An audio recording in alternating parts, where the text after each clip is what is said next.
Ba-da-da, Da, da-da-da, da, da. da, da. Ba, ba, ba, Ba, ba, ba, ba. ba. Da, da, da, Ba, ba, ba, ba. Da, da, da, da. Star Wars. What is Star Wars?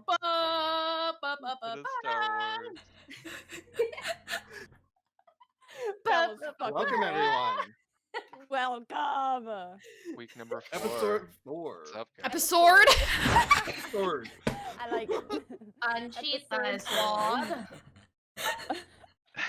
That's great. All right. Episode 4. We would like to welcome you to the official CLAMCAST live recording, episode 4. This one is all about Star Wars, and that Wow. is all in honor of May the 4th coming up. And we all know what May the 4th is, right? May the Fucking 4th Star Wars be with Day. you. Sorry, I May cussed. it be with you. Sorry, I cussed. Thank you. And being Catholic, I'm just I really, always, really pumped. I always feel like I have to say, and also with you. Because we Yeah. always say peace be with you and also with you. So every time I hear May may the Force be with you. I'm like, And and with also you. with you. And with Yeah. yeah, exactly. Sounds right. But I yeah, don't all want- right. Go ahead. Oh, I'm sorry. I don't want anyone to panic, but Ninja's elbow is on fire. Okay. That's Okay. lit. He doesn't Okay, so we're gonna pull a It's like Sims and the- we're just gonna run around. But all right, Sorry. so but Oh, you're on fire. we all Oh my know God. that obviously, Okay, sorry. like in our little intro to all of us, that I didn't even put my fucking. Damn. We all know that I love Star Wars. Obviously, I'm not the only one in here who loves Star Wars.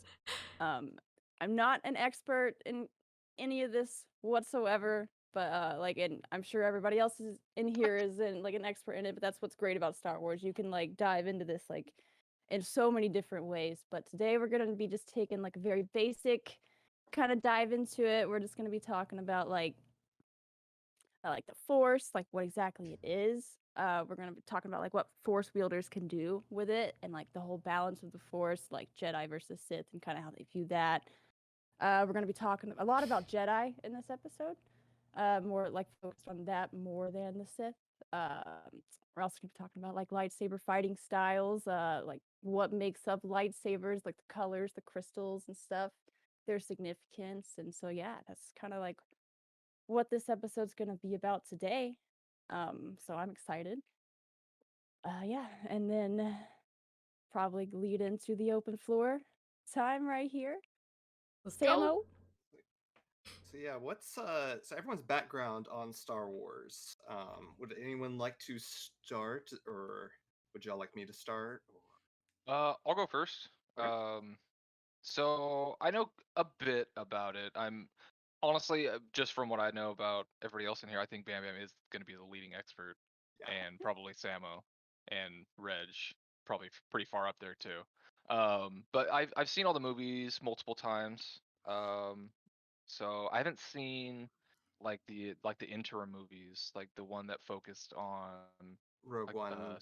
like Solo. Yeah, I think I've seen Yeah. Rogue One, but I don't really remember it. Just because I've seen the other one so many times, it kind of just blends in a little bit. But so I mean, I obviously enjoy it a lot. So Any favorite ship character moment? Any kind of I mean, the Kessel Run has always been a favorite, just because of my Elite Dangerous experience. Like I wonder if I can always like if there's I know it's in a different galaxy too, which kind of Mhm. sucks, but that's always been my favorite kind of aspect of it, is that Kessel Run thing. The pod racing's always been one of my favorites. Oh yeah. And obviously the combat's always great in this, especially with Definitely. the extensive training that all the people went through too. Like they went through a lot of training. Like it's kind of Mhm. surprising, like seeing Ewan McGregor behind the scenes, and Right. you know, it's fucking insane. Like they're good. Like wow. Yeah. But yeah. So I've got a bit of sparse knowledge here and there about things. So I mean, So- I'll be honest, my knowledge really doesn't go like that far into probably what y'all think it is. My dad grew up loving Star Wars, so I naturally just kind of like love Star Wars, and I'm like learning. I love learning about it, so I'm still actively same. learning about it. So y'all are gonna tell me things today that I had no idea it's gonna blow my mind, but that's what I love about Star Wars. Is But there's so for much to learn. for characters, I don't know. It's really hard to play like a favorite character. I mean, Right. throughout the 3 trilogies, as they evolved, like I always liked Qui-Gon. Um, it really sucked that his fate, Right. but and then during like the earlier trilogies, um, hard. I mean, I I consider the couldn't ships to play be as a characters favorite. too, to be honest, Yeah, because like Yeah. Millennium yeah, Falcon is just Absolutely. an iconic ship. Well, see, yeah, like I feel like with Star Wars, like you can have a favorite character or like thing, even like it doesn't Yeah. even have yeah. to be a person. A I So, know. droid. There's just so Idea, much. concept, It's actor. yeah. There's so much though. I really couldn't put a favorite. cool. I definitely have a favorite moment that's always stuck out to me. Hmm. Yeah. Okay. It was in which one was that? It was the Phantom Menace. So they meet up with Jar Jar Binks and they meet Anakin for the first time, right? And Jar Jar Binks is getting on Qui-Gon Jinn's nerves, like really Naturally. bad. Yeah, and they're all sitting down for dinner, and you can see Anakin's mom, Anakin, Qui-Gon Jinn, Obi-Wan, and I think Padme was there at this time too Yes. with Jar Jar Binks. But I think Okay. Jar Jar had insulted the reflexes of a Jedi at some point. But yeah, he used his tongue Yeah. to grab a piece of fruit, and Yeah. Qui-Gon like caught his tongue and just looked Yeah. at. Yeah, he Yes. said something to him. I can't remember what it was, but that was like a super iconic moment. Yeah. At least me Yes. as a kid, I really remember that. And the pod Yeah. races. Oh my gosh, watching the pod races as a kid was like. Yeah. Right. I think I watched that movie like 8 different times, hoping for a different Was outcome there every time. a video game Yes. about pod racing? Yes. Yeah. Yeah. And in the arcades, they had even the racing chair was like a pod racing Cool. chair, Yeah. and it was epic. Nice. I think the Oh, N64 game had a little bit of pod Yeah. racing too. Okay. One of them did. It was probably called Pod Racing 64 because everything for No, Nintendo 64 had No, it was 64 a added to it. regular Star Oh. Wars game. It was like not really open world, but like you do missions and stuff. Oh, And then- okay. It's Like called kinda like Need for almost Speed? open world. Simulator. Yeah, almost like Need for Speed. But you would do Cool. like supply missions and combat Yeah. missions. But I think there was like a pod racing section in that. Cool. But- Yeah, I never have looked into that, honestly. Oh yeah, I they actually still remember. have it at arcades. Probably. Bet. So I'll say my first experience I remember with Star Wars was literally it was at a Blockbuster or 2-day video or something, and then getting the VHS copy. Oh shit. Yeah, I remember Nice. buying it because it was like, oh, there was they had the CBS Fox version where it was like a black tape, and it's still in my parents somewhere, but I couldn't find it before this. It's a black tape with like a brown on the top, like the Okay. brown, like for the flat thing. Anyways, I know what you're talking about. yeah. And I watched that thing so many times. I'd be surprised if it still works. And for favorite moment, anything, I think just the casting of Obi-Wan throughout the series. Sir Alec Guinness for the older Obi-Wan. I know initially he was like, yeah, this is some fantasy, whatever. All right, whatever. Oh, y'all are gonna kill me off early? Great. All right. Yeah. Oh, Perfect. and then like the later movies, it's like, oh, well, I have to do this thing. Can I sit down? All right. But Right. he played it so perfect. And then also with Ian McGregor, he just was such a perfect early. And I didn't even realize till we watched episode 4 again the other day, the reference from the hello there. Yeah. Yeah. Yeah. Like, Yeah. Oh, Yeah. yeah. I always knew it as Ian McGregor saying it. I never thought of Alec Yep. Guinness saying it. And then when seeing Yep. it, I was like, That's where it came from. Yeah. Dude, Ewan McGregor, I love him as an actor. oh yeah, Side note. he's great. Right. I'm so excited. for Fangirl him coming back. moment. Right. Another side note is, and I remember this too, there is a pod racing game that was on PlayStation Bet. at the Okay. time when those movies were coming out, and it's currently available for PS4. Hey. Okay, Oh, cool. dang. Let's Yeah, go. Nice. it's $9. I just Oh, want to dang. put that All out right, there. so we're gonna Dude, put nice. a pause in here, $9. and we're gonna go play real quick. And Yeah, we'll- right? Okay, pause the podcast. We'll let you know Pod how racing. it goes. It's a pod racing game. Bet, dude. That sounds so cool, actually. I Oh my think God, it's if better. there was an online version. So, Sammo, who's your like favorite character or thing? Oh, outside of the Obi-Wan stuff, God, it's got to be with the original series because that's really what cemented all of it into me. I'd probably have to say my favorite bit ever was the first half of Empire. Everything on, oh God, why am I drawing a blank on the name now? Just Right. because, yeah, on Hoth, yeah, 'Cause it's everything on the snow planet of Hoth. That whole battle, the walkers, the snow speeders, the changes that have been going on throughout that whole scene. Because like when we watched it the other day, it shows like it was the newer version where it has like the snow monster and everything, and that wasn't there before. I mean, the snow monster was there, but it was just kind of in the background, and it was kind of like Jaws, where the machine wasn't working right, so you didn't see it as much. But then yeah. through special editions, they're like, oh, we're just gonna keep adding more scenes in. But yeah, everything with Hoth, that was like my favorite. The speeders are great. Cool.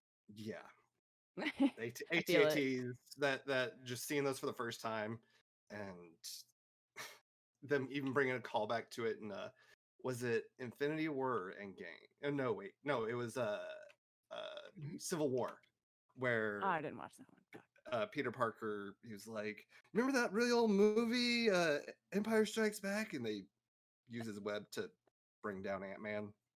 Nice. That's pretty cool. That's it's actually pretty like, cool. Yeah. That's funny. Well, I never watched Civil War, so I never would have, Mm. Caught up on Oh, it. it's But so good. I do need But to. that- Marvel's for another Oh yeah, time. it's a Mhm. whole nother podcast. Probably a whole nother couple of podcasts. So Phoenix, Yeah. we know you're have an extensive history with Star Wars. No. Oh yeah. I don't. Extensive. I don't. I don't know that much about Star Wars The at leading all. expert. At all. But I do like Jar Jar Binks a lot. Nice. And Ninja has some kind of conspiracy theory that he's No, a, Oh, yeah. a Sith Lord. I don't. Oh yeah. I don't necessarily believe it. I haven't really delved into it. I want fully. to believe it Why? It's because it kinda would be so crazy. Yes. cool. Kinda We'll talk crazy. about Because it that would be more, like, so cool. later on, but like, it's I don't know. I think it because I don't know. It just makes Jar Jar more of a character than just the stupid one. You know what I mean? Like Yeah, the one. The it's- ditzy I It's just one. think comic he's so cute. Like there's a literal purpose for everything that crazy goopy character's doing, and you don't Mhm. even freaking know, and literally nobody knows it. He's Like the what? ultimate spider in the or spider and fly. You know, Yeah. like he is the ultimate spider. Like he's yeah, been we low will- key for so long. And Yes. nobody would ever expect him. Yeah, Right. Nope. that makes It's sense. perfect. He is the I one just think that he's so proposed the cute, and bill. I love his background. Who was it that told Yeah. me? I don't remember if it was Bam Bam or Ninja that told me who the actor is and how they Oh, it's Not Bam me. and No? how they Really? chose him. Maybe it was Might have Samo. been Samo. Samo? Yeah, I remember there was I know it was this black actor that they had initially in this bodysuit and everything, and they spent so much money on this It was bodysuit they were going to use, and they were going to like just CGI over his face to where his like neck would be, because they had like the head thing up here, and then after they started filming for a little bit, they realized they were just going to do the whole thing CGI. And they're like, oh, so we just wasted how much on this suit for no reason? Like, well, it kind of helps a little bit because your eye line is up there and everything. So, Yeah, but still. yeah. Someone It's was like, telling me I don't- about how when he auditioned, he wasn't really auditioning for any type of specific role, but because of the way he talked, because Nice. English wasn't his first language, Yeah. that he was like perfect for that sold. role. And I thought that was For- so cool. For Jar Jar? Hmm Oh, I that didn't makes know sense. Somebody mean, told me that the even- other day, and I was like, "That's so cool! I didn't know that." that. Yeah. Like even like especially in the older movies, like whoever's controlling R2 is legit like a person inside, like that Yeah, little that was- droid yeah, Kenny Baker. rolling him around and Yeah. stuff. Like that's so cool. Really? Yeah. There's a person in there, There's Yeah. a person in there. Look up pictures, dude. For real, Yeah, it's like look he's up- like curled yeah. up and he has like. bro. little fingers Why? and stuff. They don't have Yeah. remote controls. It was Yeah. It was easier back then. I mean, Yeah. that was Let's just make a little I shell mean, and have Yeah. some 77? Dude, Yeah, I would love to do that 1977. job. Yeah, that was Kenny Yeah. Baker was the actor that was Yeah, in that's there. him. And Nice. then I did yeah. not know that. That's crazy. Yeah, it's pretty cool. Like, and I mean, I don't think obviously they do that now or anything. It's Right. It's probably Yeah. probably more controlled remote, or I mean, CGI. But back then, yeah, like crazy. This joke's been And, made like- before, but could you imagine, just Kenny Baker being inside of BB-8, just tumbling around in there? Just like rolling That'd be around. great. I mean, they could make that, a little gyroscope inside with a shell that rolled That around doesn't- it, That's Yeah. Yeah. And he Oh, would yeah, stay that's upright and it would just roll totally around a him. thing. That's We need a totally a life-size thing BB-8. that we do with today's But technology. yeah, Yeah. we will dive into Jar Jar though later. I will tell y'all that because that is so interesting. We'll probably even dive into. I don't know if we're really gonna be talking about droids as much because that is a whole nother like. Did you see R2D2 Aspect of the rolling stuff. by in your background? That was Oh. look at him! Ah! You didn't even notice it. What? I thought you were talking about like in somebody's actual background, so I was like, wait, Yeah. what? I saw But, it. Look at her face. So I got a Charlie horse in my neck when I did that. gotta get ready to tell you guys my favorites and shit. Okay. Well, Initiate it's a real Darth story. Darth BamBam. Growing up, there we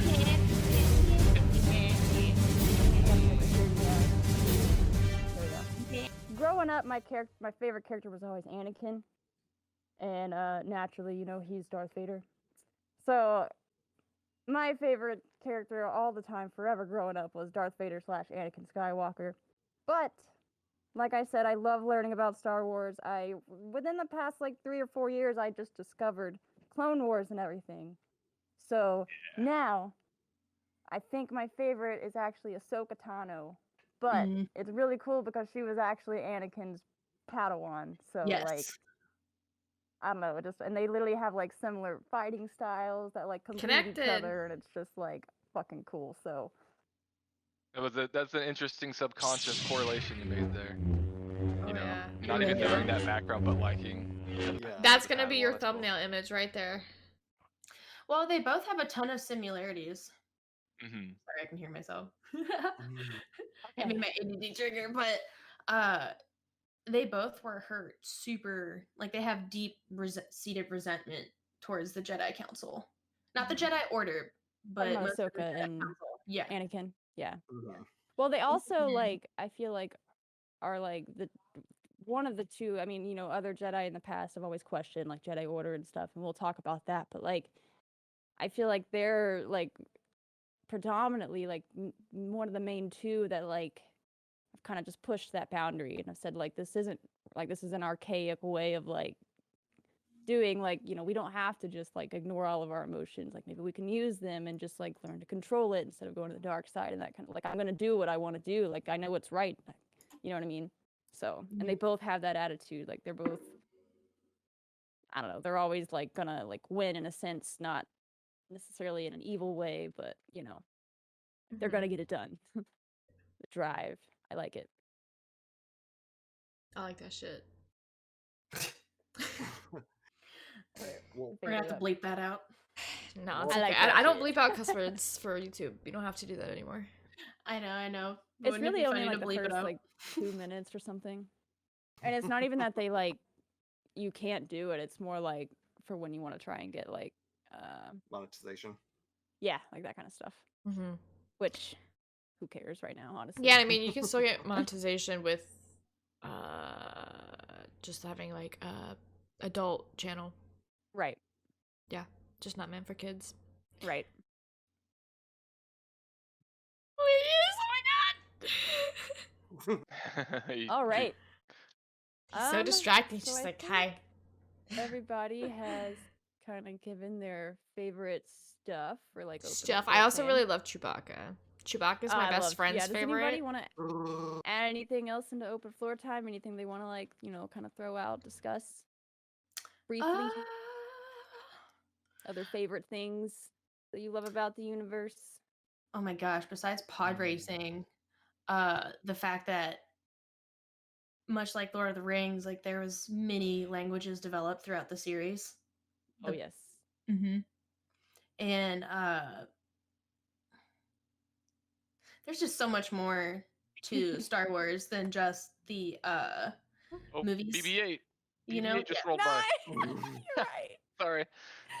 I'm just chilling on the Millennium Falcon. Say, We keep getting I distracted. don't know what else you expected. You know. as we all know, Han shot first, and there is no such thing as the word McClunky. But that was pretty much it. There's a Cool. ton to the lore. Like, I really want to talk about the fact that a lot of popular Jedis that we know, like Qui-Gon Jinn, not Han Solo, excuse me, Obi-Wan, struggled with their feelings of celibacy, as well did Anakin, and not a lot of people know about that. Right. I don't know if Ahsoka did. Not that I really know of. Hers Yeah. is more like the I think she was really like warrior driven more Yeah. so than more like their views of what's right and doing it in all the right ways. Like wasn't her necessarily way that she would like in a sense. Like, yeah, and you do see a lot of them wishing to have more of a feeling of independence, Yeah. which I think kind of came to a head with Luke Skywalker. You know, he decided to kind of establish a new Jedi Order that wasn't so stringent, Sure. you know.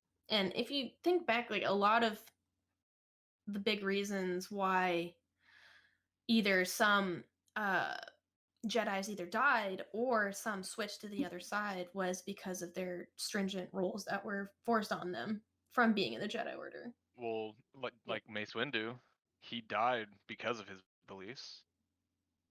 Hmm. Very true. Because he took over Sidious, but he knew it wasn't right to kill him. Exactly. Like And he in turn got technically killed. had like the power pretty much of everybody else in the whole entire universe to take out Palpatine, but because he was Yeah, a Palpatine, Jedi, yeah. he didn't do it. Mm-hmm. Like because of Jedi code, you know what I mean? Mm-hmm. Mhm. And literally got thrown out the window. Yep. Man, can you imagine like what would happen if somebody dropped Deadpool into that universe? Bruh, you're right. Yeah, I mean, within 5 minutes, the camera would just zoom out to outer space, and the planet would just like break in half. And that'd be Oh the my god, end. that'd be great. I That'd mean, be they a would cut him fun in little- half with a lightsaber, and then he would just grow into two. He'd be like, "Oh Deadpools. shit." Yeah, I know, right? They would drop him onto the Death Star, and the camera would zoom out, and the Death Star would make a little fart noise, like, and just explode. That'd be Imagine. comical. Yeah, oh yeah, Imagine definitely. all the crap talking between him and all like the stormtroopers. Like, hey, buddy, you gonna hit me or what? Like, come on. You're right. He walks through the entire battlefield and has 0 bullet holes at the end of it. He's like, you guys can shoot me. Like, I don't Or, die, like- right? Like he instead of like dodging to miss, he dodges to try and like get him to hit. Like He tries to catch the bullets. yeah. Yeah. Another thing I always found funny that how these movies evolved of like in the very beginning it was all the Imagine- Imperial stormtroopers are so precise.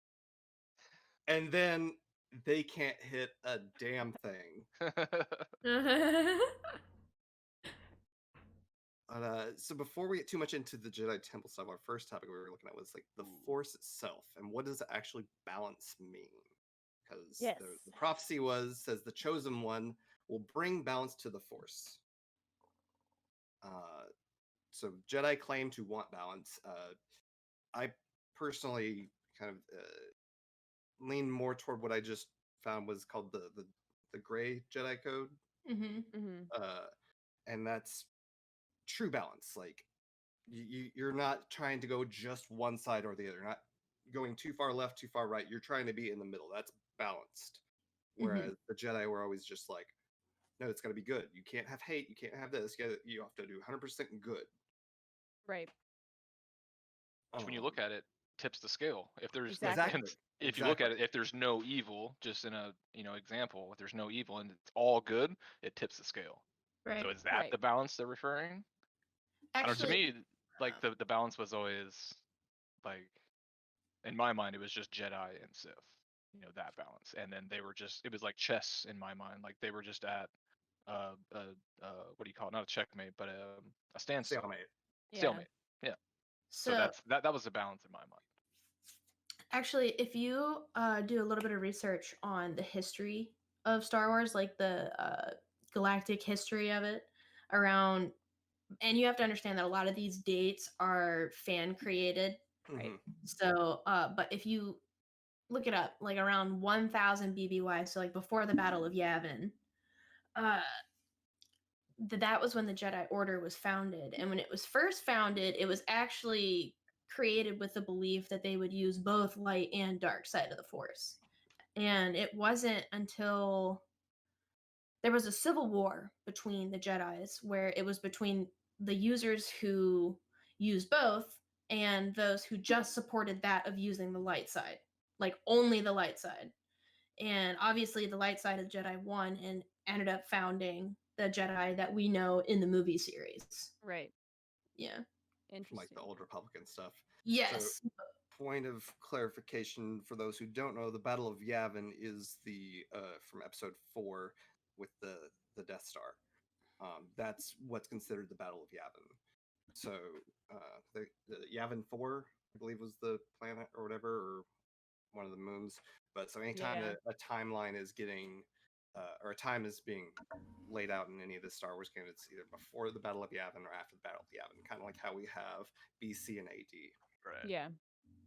But question though, so you were talking about, the good Jedi versus the people that were using both.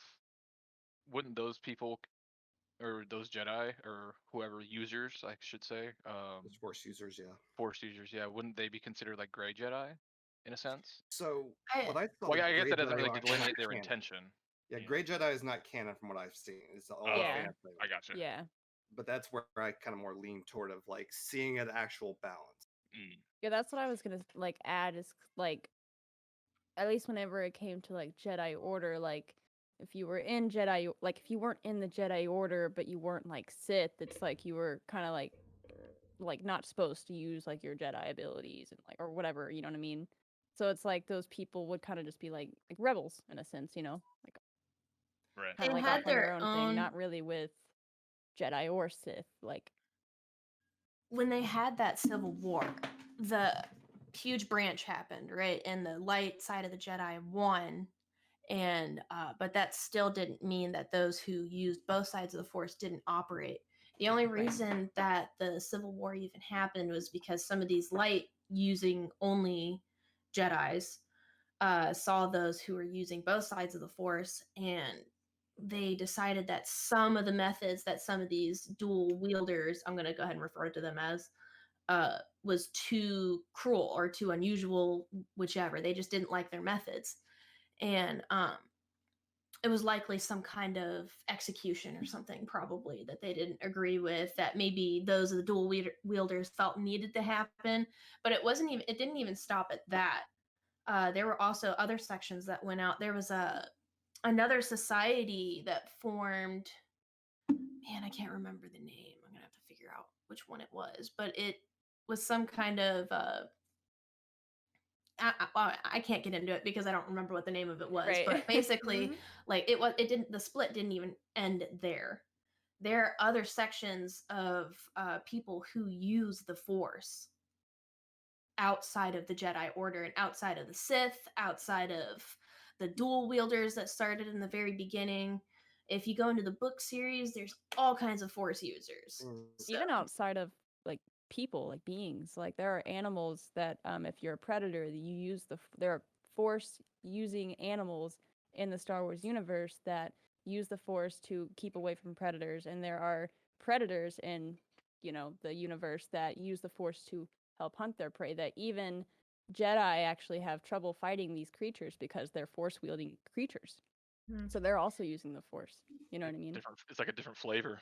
As Yoda You know, says, the Force is It's around the same us. basis, but if you Yeah. want me to read to you just this tiny, if I Yeah. can read to you this tiny little excerpt from the beginning of galactic For history. sure, definitely. So, around 25 millennia BBY. So that's when they theorize when this universe begins to form. The galaxy is formed around a supermassive black hole, which is at its center, which stars come to rotate around. Midi-chlorians, microscopic symbiotic organisms that connect the living force, the energy of all life, to the cosmic force, another aspect of the energy field known as the Force. These midi-chlorians are birthed from the wellspring of life. So in their beginning, there wasn't a single thing anywhere that wasn't essentially made from the Force. And it was actually billions of years before the Imperial era, mineral matter would infuse rock walls on the planet. I think it was Ilium, planet Iridium? Yeah, it's Ilum. Ilum. Ilum. Ilum? Okay, cool. Thank you. Would You're infuse rocks on the planet Ilum with valuable constituents, including rare crystals, which would begin to accumulate. Which, Kyber. yeah, yes, the lightsaber crystals. Yep. So that definitely makes a play. But Oh yeah, 100%. so Yeah, we will definitely be everything talking on about the planet. crystals. Oh yeah, Crystals. on everything in that area, I guess, was Force made. I like that though. It's like the That is pretty cool. So the is it like? genesis of the Force. Yes. So I know that some of you guys have seen Clone Wars. There is an episode that it kind of explains the whole light side and dark side, and it kind of explains why Anakin was the chosen one and stuff, or why they thought he should have been the chosen one at least. And it was legit talking about like it was like this planet. And I don't exactly remember. It could have been that planet. I'm not sure, but it's like where like the centralized energy, like where all this like energy of the dark side and the light side of the Force like live in a sense. And like in this episode, like the dark side was trying to like overtake the light side or something like that. I don't remember exactly what happened in it. I'm curious if any of you have seen it. But I'm wondering if this was that planet. It may have Because been. everything there I think was like Force sensitive. I rewatched some episodes of Clone Planet Wars. But I Ilium. didn't watch that. Ilum. It might, yeah, maybe. We gotta If you watch that. read,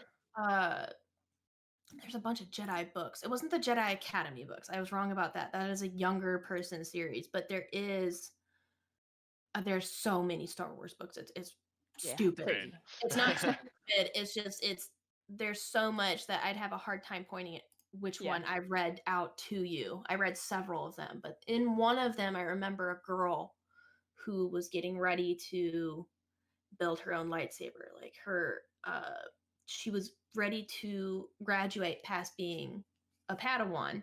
And I actually believe that she was one of Qui-Gon Jinn's first few Padawans because he had several.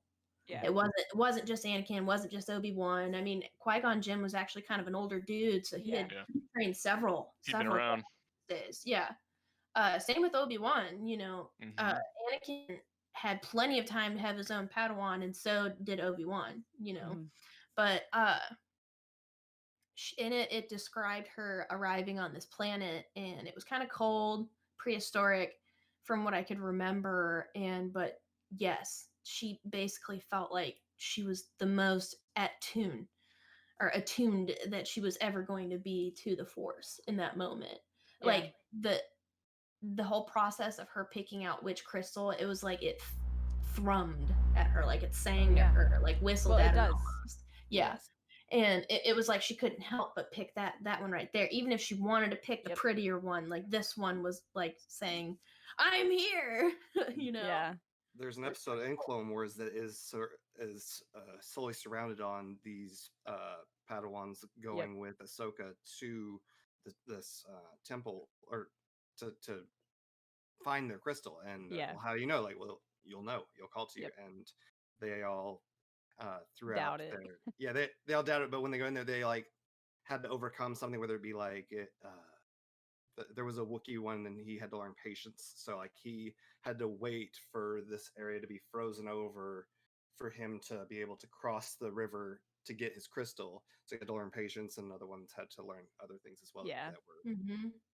It's a pretty cool episode. That's pretty I think cool. it was season 4. But yeah, I rewatched that one in And actually, preparation for this. if you think about the significance of how personal each lightsaber is, it shows you that much more how insulting it was to see some of these Sith Lords touting dead Jedi's lightsabers. Right. Picking them up and wielding them. Yeah, it really is an insult. Yeah, you know that these crystals, which may or may not be sentient things, I don't know, but it hints at that 100%.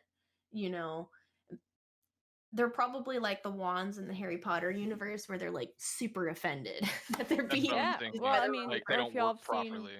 the new Yeah, the Mortal wand Kombat chooses the wizard, Harry. movie, and I don't really Yes. know hardly anything about the Mortal Kombat stuff, but I did watch that movie. But whenever he had the blade thing, Scorpion's blade, and then Yeah, the whenever he kunai. used it and used his blood, like it legit, like Scorpion was Right. there through that. So Like summoned, yeah. Yep. Yeah, it was and they his own definitely blood, do basically. that with because he was the same bloodline. That's right. Mm-hmm. Cool, dude. That was a really cool movie. Thank Yeah. you. Yeah, we're definitely And, gonna have to get into that at some point. I actually Some- really, really want to learn the Mortal Kombat storyline. love So Mortal like, Kombat. I was teach gonna me. say There's that'll be so Ninja's much. podcast episode Yeah. for sure. Got it. Yeah. Uh, See my coaster. Nice. Good shit. Do you want to see my coaster? Let me see my coasters. Do you want to see my chopstick? But yeah, I do think that you guys are right that the crystals have some kind of connection to the Jedi. You know? Whoosh, Yeah, I whoosh. mean, cause like Whether it's I feel like they sentient speak or otherwise. exactly. Well, I mean, you know through the Force that even if you're dead, that you're not like you can still speak through the Force. It's something you can learn through the Force. Mhm. There's an episode about that in Clone Wars as well about I gotta watch Yoda that. learning how to do it. Like, dude, Mm. seriously, watch Clone Wars. Like, if you Just- ever want to just like learn watch anything it. about Star Wars, just watch it. It's great. Getting into some non-canonical stuff and touching the whole gray Jedi Yes. order theory here. There is what is kind of like a silver lightsaber or gray lightsaber or white lightsaber, however you want to phrase it by looking at it. But it is reserved for those who have calm and clear consciousness, or in today's world, you would almost look at them like a Buddhist, like a Buddhist monk, Right. So they kind of had, I feel like those of that order would have looked at the Jedi Council that was so involved with politics, and probably would have sneered at it, And Yeah. obviously they probably would have looked at the Sith Order and been like, "You just crazy." right. Right. What? You guys are You want to do crazy. what? You I guys are a would- different kind of crazy. I Yeah. would not be Right. surprised if the Star Wars universe introduced a whole new character of like nomadic, Yeah. gray Jedi secluded orders. People who are more Well- focused on those who are more focused on the living force. They even have like someone who displayed that kind of, and I think I could be pronouncing their name wrong, but like Tara Sinube. Sanube. Yeah, Sanube? Sanube. Okay. Sinube, But I mean, even Ahsoka honestly kind of tends to that Yeah. area. She leaves the Jedi Order and becomes more like she starts fighting with like the Rebel Alliance, I think. what was or her something. lightsaber color? So it's Was it different. It blue? started off green, like a lime. That's whenever she was a Padawan and everything, and those were her lightsabers. It was green. She has two. Yeah, and well, at first she only had one. When did she And get her what's second? really cool, and we'll actually talk about this because we're like later, whenever we talk about this kind of stuff. But the way Yikes. she holds her Look at lightsaber goes into her fighting style. Like something that like I really love about Star Wars is like fighting styles and shit. So like whenever we dive into that, I'll like explain the significance of all that and stuff. But after she leaves like the Jedi Order and stuff, and like later in the like timeline, she has white lightsabers Mm. Okay. and Yeah. 2 of them, and that's what you see in the Mandalorian and stuff like that. And Nice. that's like she's definitely still So like yeah, a Jedi. That's why to she me- couldn't train Grogu. Like she's like, this isn't what this child needs. You know what I mean? Exactly. It's like I'm on my own path, and Yeah. Yep. But there is another out there. something I did kind of want to dive into whenever we are talking about like the Force and stuff, because things that I think everybody, if they are like a fan of Star Wars, or like the universe or anything, like the aspect of the Force is like probably something that like either drew them in or like keeps them, or something that they think is really cool about it. So I kind of did a little research and there are like 3 aspects of force powers, and this kind of goes into like light side of the force, dark side of the force, and like that kind of stuff. So of these, so there's three aspects, and there's control, sense, and alter. I'm gonna kind of explain. So I think Jedi Master Bodo Boss. I don't know if I'm saying that correctly or not, but he was a Jedi Master, obviously, who I think learned like all of these and was like a master of pretty much like almost everything, and like really taught Jedi youngling. It could be him, or I could be getting that wrong, but I'm pretty sure it's him. But so these are his quotes. So for control, he says, "Control is internal. It is the Jedi's ability to recognize the Force in himself and to use it to his benefit." So that was his quote. And examples of these type of like Force abilities are the art of movement, breath control, pain control, Force healing, Force stealth, like etc. That kind of stuff. Second one is sense. And this is his quote: "Sense involves the next step in which the Jedi recognizes the Force in the universe outside herself." Examples are Force listening, Force smell, Force sight, Force vision, telepathy, shadow vision, etc. And the last one is alter. And I feel like this is whenever you start getting into more like dark side, but you have and this is his quote: "Alter is the third and most difficult area to master, for it involves the student's ability to modify the Force and redistribute its energies." So examples of that are alter damage, alter image, alter environment, animal friendship, cleanse mind, force confusion, force defend, force deflection, force choke, force pull, that kind of stuff. Makes sense.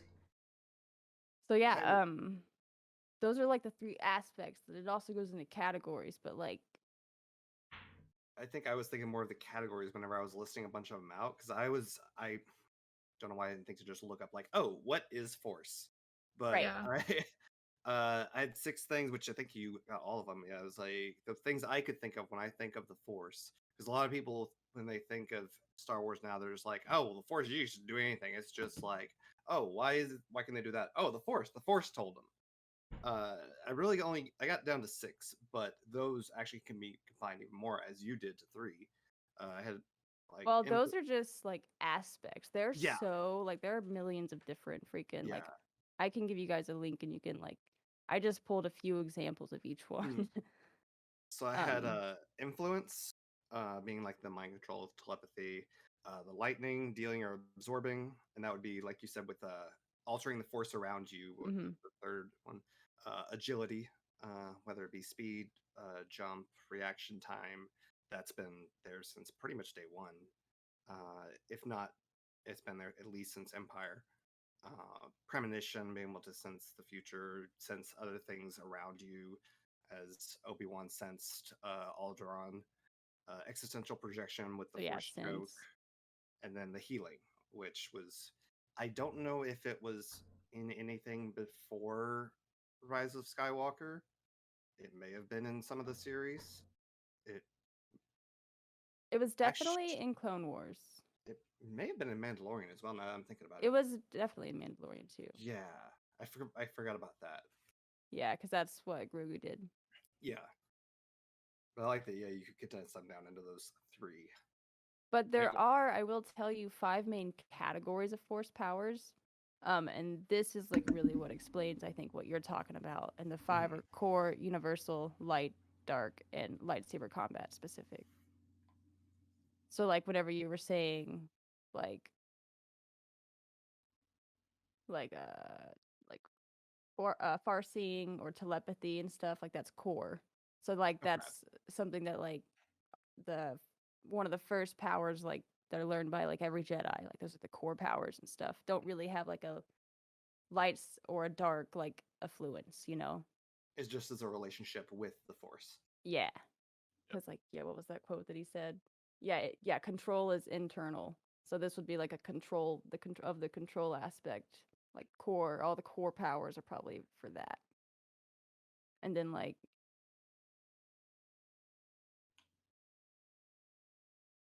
comprehend speech, force confusion and stuff, that's universal. It's generic force techniques associated with neither side of the force as well. So like both sides are gonna use that. But then you go into like light and dark, and like dark powers are literally used to harm or debilitate or kill. You know what I mean? And like they use like negative emotions and stuff. And light is powers that are obtained through like the light side of the force. So it's like it's never to like hurt or obtain or debilitate, whatever the fuck that is. But yeah. It's like the force is in itself, basic, like it's neutral in itself, and the light alters it to do, you know, defensive, Yeah. Don't mind the puppers. and then altering it towards the dark is, Right. causing harm. I remember someone said that Yeah, right. earlier.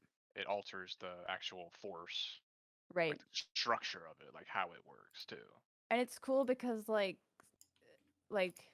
people like Mace Windu, like he has a bunch of like inner dark within himself. So he ends up like he kind of like has learned to control that part of him, and he dwells into that. And like he even like created a whole fighting style and stuff that legit like basically uses the dark side, but like Mace Windu is like really in tune with it, and like he's truly a master of it, so he doesn't ever actually like go to the dark side. He just uses it to triumph, and then like resorts to like light side. It's crazy. So it's like it kind of goes into that whole, to me, like gray area, like I think it where you wasn't had just the light and dark. it wasn't just Mace Windu either. It was correct. also Yoda. Oh yes. Like, and I think that's why they both Yoda and Mace Windu had such loud opposing opinions against Anakin when he first showed up as a little boy. Yep. Because he was there. You remember that scene where, and I didn't mean to sound super contradictory, by the way. I was just trying to add in. I actually agree with that completely. I ended up sneezing right before I said that, so it came off a little like. So there's this bit of information. But remember that scene where he was a little boy, and they brought him in front of the council, and they had that little holograph thing where it was hiding one side of it, but it was and you had to guess which one. Yeah. Pretty much like that. But and he guessed all of them, and he passed all their tests and everything with flying colors, but still Yoda and Mace were like nah, bro, this guy cut it off. Yeah. Not a good idea. Nope. That's also like, I know that look. Where I have trouble with the Jedi Council and all that is they were saying that, oh well, he was too old to be in the training. That was also a thing that Yoda kind of fell back on in Empire, was saying that he was too old. To me, that kind of makes the Jedi training sound like a cult, because they're like, we would have identified them when they were young, so whenever we see that this 3-year-old is force sensitive, we're going to snatch them from their parents, put them in this school where they're going to learn to be exactly how we want them to be, believe how we want them to, train them lead to their be life. warriors. Any deviation is bad. And they, even in episode 1, during that scene, they were like, well, what, we sense fear in you, like you miss your mother. Oh well, he apparently has an attachment to his mother. We got him too late. We need to get him before they have a paternal attachment. So, but you're actually kind of right, though, because we talked about the history of the Jedi Order earlier and how the great lengths they went to secure their foundation of beliefs. A whole civil war started, and they killed. Maybe I don't know if they killed them. That maybe goes against their grain, but I'm assuming they absolutely did. What was read in the history is that they pretty much annihilated them. But sure, yeah. Yeah, what happened because of it was the style of Jedi Council we see currently today in the movies and in the books, which is kind of a fanatical, harsher, almost cult-like thing. Just as bad as the Sith Order, which is why I think the real chosen one was, later down the line, but they unified a new Jedi Order in a much different kind of way.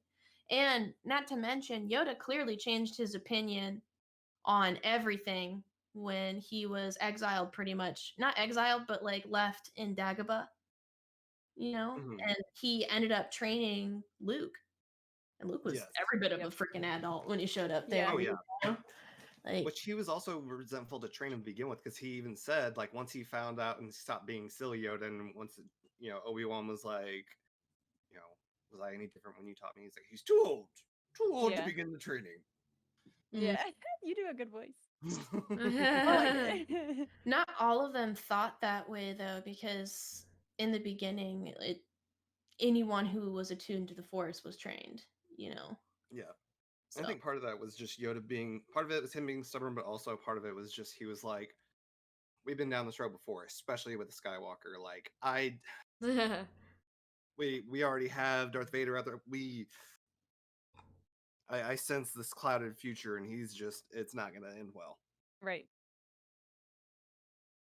Which is why Luke kept seeing himself as Darth Vader so much too, because he knew he was struggling with those feelings. But honestly, we keep seeing that with the Skywalkers. It's not really the fact that they keep turning out bad. They keep getting a serious case of bitter resentment because they are boned by the Jedi Council. Yep. And same with Ahsoka, and she was associated with Anakin. So I mean, she was kind of doomed from the start just because she was his Padawan. Right. Yeah. So she didn't even really have a fighting chance if you think about it. And it's funny because at first she was kind of gonna be Obi-Wan's Padawan, and then like if y'all have seen the Clone Wars movie, but then Obi-Wan's like send her off with Anakin, like basically like, Anakin, it's about time you have a Padawan. Like, there you go. Like, that's kind of how it was in the movie, at least. I'm glad you brought that up, because I want to say, I didn't realize this whenever watching it. Watch the Clone Wars movie first, and then the show. Yeah, I it didn't leads into the realize show. that was. I thought that the movie was like an after everything, whatever. And so I yeah, watched the show, and I watched the movie. I was like, huh? So watch the movie first, All then right. watch the show for sure. I mean, you obviously won't be lost the other way around. It was just more like, It's not a this long is movie. before that. Yeah, It's like hour, 20 minutes, something like that. It's pretty good though. Ahsoka's so cute. Little baby Ahsoka. So, one interesting thing, I kept coming across schematics for lightsabers, or theorized schematics, and a lot of them have things like ring tuning flange, and even a blade length adjustment dial. And I thought that was interesting because I've definitely seen dagger lightsabers or lightsaber spears, or what do you call those? Bardiche. You'll see droids handling these huge pole axes. Oh, yeah. And like lightsabers at the end. Which, by the way, I want to point out that those were trained by none other than General Grievous. Like the really good drones, not the droids, excuse me, not the crappy spindly fire in place. Roger. Yeah. Roger. Roger.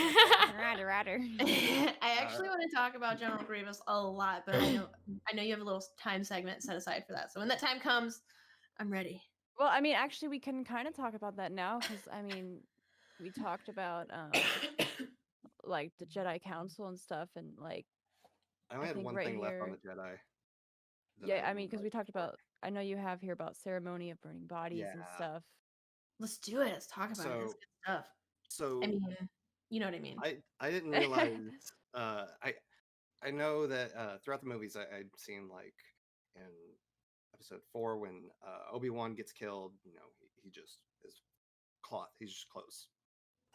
But when Qui-Gon dies, they burn his body. When Anakin dies, they burn his body. Oh wait. So they burn. LOL. Oh. Refried. Burn. So they in Return of the Jedi, Luke burns his suit, possibly his body, because apparently Jedi who died at peace vanish. That's why when Luke dies, he vanishes, and when Yoda dies, when Obi-Wan and Yoda, when all of them die, they just vanish So that's Is when that- they When I die, Maybe I will Kylo at the become end of the more movie we powerful saw? than you Yes, could possibly yes. Yes. That's imagine. also Kylo as well. That's why Kylo vanished as Ah. well, was because he died at peace, and instead of in pain. So if you died in pain, then they were then burned as a ceremony. And I'm not sure if it was just Vader's armor that was burned, because I read some of it that was just his armor. He could have been in there as well. Who knows? Because he definitely, it did not show him fade away. After Luke gets him onto the, I forget what that ship, that transport ship's called. It may just be an Imperial transport ship, but those ones are always really cool to me too. But yeah, so that's what I had on the thing I didn't That's know. really interesting. Yeah, that's really cool. So Yeah. does the Force just like I found take that them through the when they Wikipedia. vanish? Yeah, basically, because Basically, like you'll Makes see like in the sense. movies all the time where like a Jedi, or did you watch the latest movie? What was it called? Rise of Skywalker? No.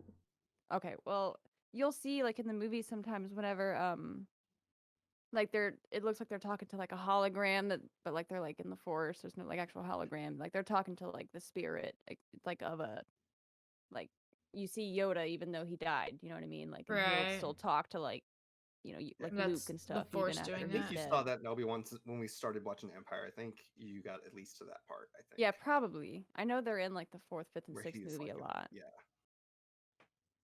Or at least a few times scattered, It's cool. you know. Maybe Makes not the 4th, sense. but yeah. That's pretty cool. I didn't even like correlate that with Kylo. 'Cause yeah, I was that's what- wondering. when we watched it, was it last night or night before? Night Whenever it before- was, we night watched before? Skywalker. Whenever we watched that one, that's when I was like, oh, that totally makes sense now why he did that. And same with, and actually it follows it up with Leia as well. Hey 'Cause guys, right- really quick. Go ahead, actually, Samo. Oh yeah, I was just saying right after Kylo, it cuts to a shot of Leia with her like being covered Yes. over, and then the blanket just Yeah. Mm. They both die at peace. Aw, Oh, cute. they're sweet. Cute. Poor Cute. Han. Yeah, I know, right? He's like, I died painfully. Screw Hans! you all. Shame. Hey, Harrison Ford wanted Drummond that character wanna dead a fall. long time ago, so Harrison Ford got what he wanted. Yeah. But really quick, guys, I have a request from someone in my chat, and it's actually really awesome. Pertains to all of us, but came in and said, "Excuse me, I don't mean to be that guy, but I am going to complain about your stream. It is named wrong. It should be called Awesome Bam Bam because you're all awesome. You're all so smart. You make the Big Bang Theory look like Jersey Shore. You don't need a lightsaber. You're already all slaying it. Fist bumps, everyone. You're all the rainbow in the Hey. rain." Oh my god, how Dang. sweet! Thank you, Super Curly. I am actually going to Hey. type right Appreciate that. here. I might cry a little. I might pee a little. Easy My heart. slash. My heart. My poor Let's little heart. That should lead you to Mischief Moon's channel. Go give her a follow as well. She is one of the main members of this here Clamcast, actually. So She's over, I think, if I'm looking go correctly, freaking follow that way her. somewhere. I'm Shout-outs voguing, everywhere. it's fine. And then I will end up posting everybody's like stuff in here eventually. But let's get back to this podcast. Thank you for those kind words. Thank you for Joey. that Appreciate interruption. it. That was cute. Yeah, right. Well, he said, "Can Thank you you please so tell much for your everyone?" So kind I was like, words. "You know what? I got you." I got you, fam. Ask and you shall receive. Yes. Nice. Yes. Oh, and also, Samo, I did know, or I saw in here whenever you talked about the Sith hmm and how you had the Yes. quote, "Always two, there are no more, no less." Yes.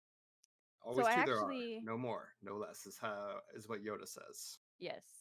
I actually do know what that means. Okay, yes, Um, please. So basically, this is explaining the way like Sith work is like they always have to be like passing down like their legacy, right? So basically, two, there are no more, no less. Two is one master, one apprentice. So there's Okay. always one master, one apprentice. No more, no less. So they are Like- always in pairs, not just there is only one master and only one apprentice in the galaxy. at least one true master, one true apprentice. You know what I Okay. mean? So you know how in that in Rise of Skywalker that we just watched, Mhm. or maybe it was like somebody told me where, no, it was the one where you told me where like Sidious ended up killing that Darth somebody because Darth Vader ended up going after. Oh no, I told you about that. That was you. So, Okay. yes. Explain that. So, Darth Sidious had a second in command at one point. I can't remember his name, Was it but Darth Me either. Plagueis? maybe you'd have to fact check me on it. But this is a true story. But at Right. one point, Darth Vader found out about his children and Padme and that the Emperor had lied, and he was pissed. And so he decided to, in secret, raise up an entire droid army and get ready to take down the Emperor. And he did this in secret, but the second in command to the Emperor found out about it and was all like, guess what I found out? This guy wants to go all pew pew on your butt. And so the Emperor found out about it and the cat was out of the bag. So Darth Vader was like, you know what? F it. I'm going to, go with it anyway, and goes up against the Emperor. And the Emperor was like, no, you don't understand. I'm proud of you. And Darth Vader was all, Pikachu face. What, and the Emperor's Face bad. the Emperor's all, you embraced the dark side of the Force truly when you did this, and this shows that, and I'm proud of you. And he actually kills the second in command and was like, you're my second in command, Darth Vader. And that's how Darth Vader became as powerful as he was. So Palpatine is the master, obviously, in this situation, and he was truly looking for the right apprentice, and he was grooming it. He was making all these guys think but Palpatine's so smart. He's like, no, you're not it. You're not it. You're not it. He's so attuned with the freaking dark side of the Force too. And then he Darth gets Maul freaking was there. Anakin, and he twists his little brain. He tests him and manipulates him, makes him go all Darth Vader. Do it. And then Makes him go all Darth Vader. Makes him go all Darth Vader. He literally bruised his true apprentice, Mm-hmm. And then he is the one there. I'm sure he's followed him to Mustafar and all that. It's not a coincidence that he, shortly after Obi-Wan leaving him burnt husk, that Palpatine finds him and rescues him, and then ends up putting him in the his suit, armor, body. They have a really strong bond too, the master and apprentice. Mm-hmm. Well, the Emperor knew ultimately that even if Darth Vader found out, it still didn't mean that he was just going to drop the dark side entirely and switch back to the light side because, oh, you lied to me. It would just enrage him even more. And he would get exactly what he wanted out of it. Mm-hmm. So for Emperor Palpatine, it was win-win. Lord Sidious. Yes. Do it. Get it. Ew. That was a great sound effect. We're gonna have to add that on the bloopers. So I wrote down for the Sith. I had we had Palpatine, then Darth Maul was his first apprentice, then it was Count Dooku, right?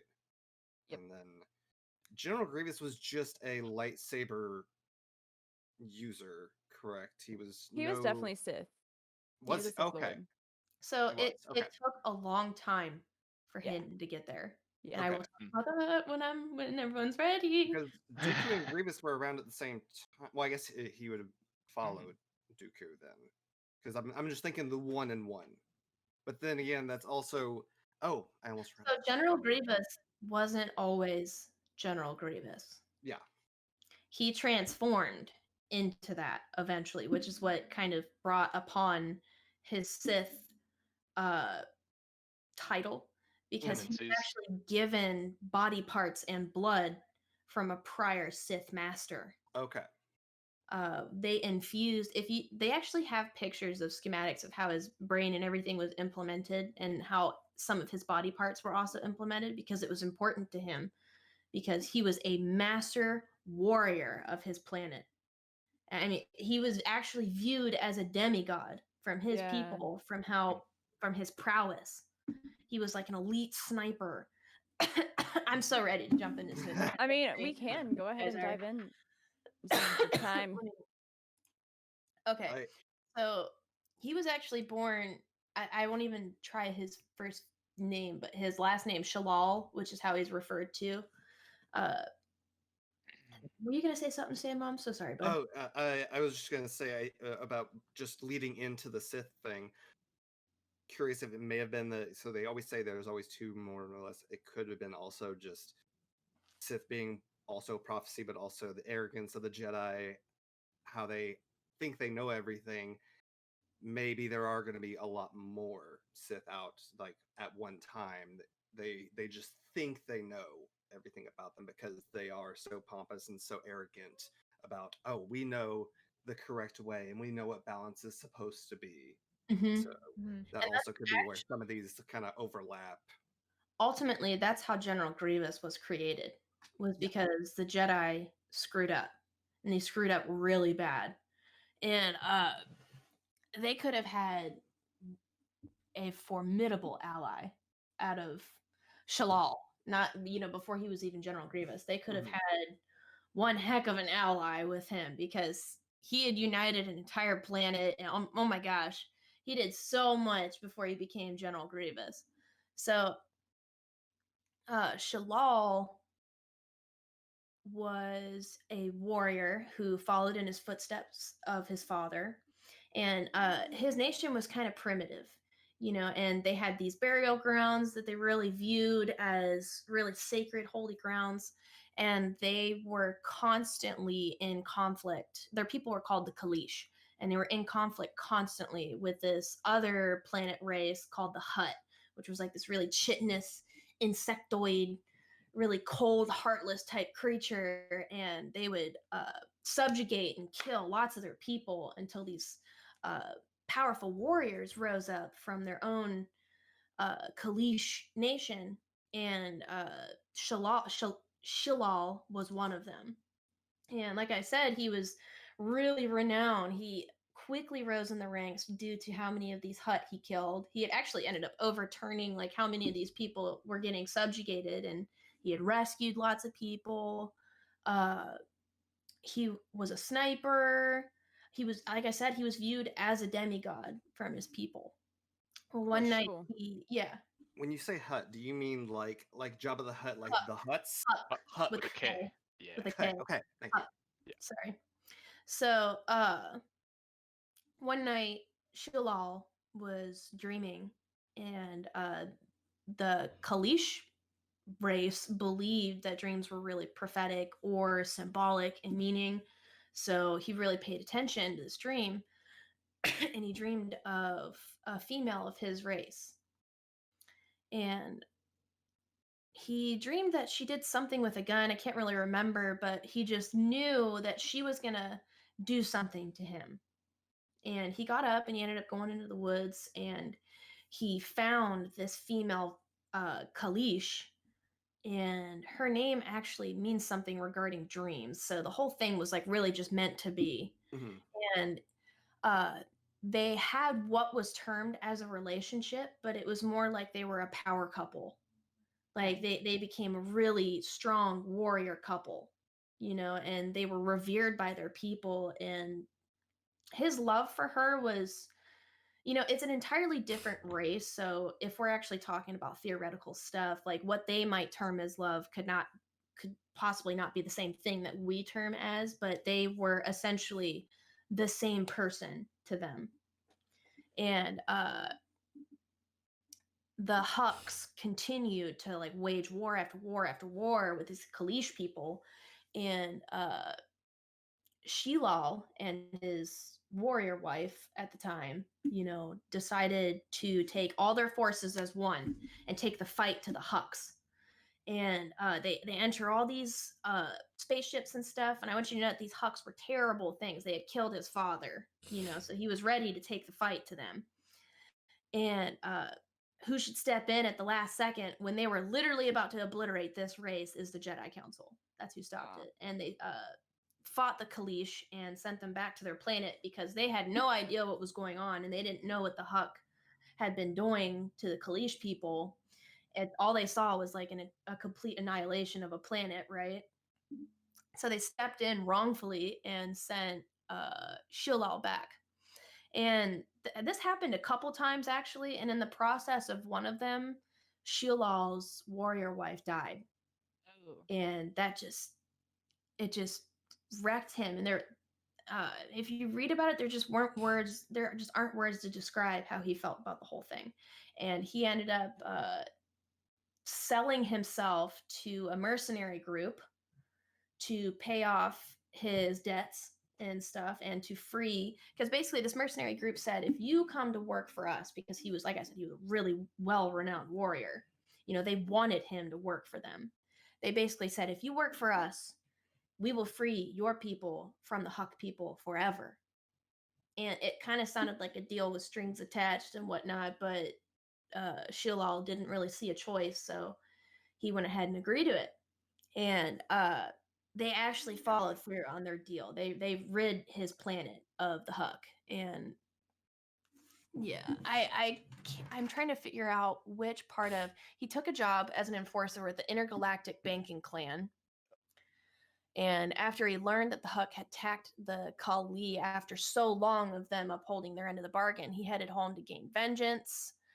And he actually staged one more final attack against the Huck. And he literally gathered his best warriors of the entire planet, and they got on this shuttle from the mercenary group, and they went for the final stage of their plan, and everything went to crap again because of the Jedi Council. So at this part, Kalish, the warrior, all of his warriors died, by the way, and he witnessed all of that. He witnessed every single one of them just dying, and it crushed him. And then eventually he almost lost his life. He was critically injured. Yeah, they bombed a shuttle that he was on. Yes. Yep. And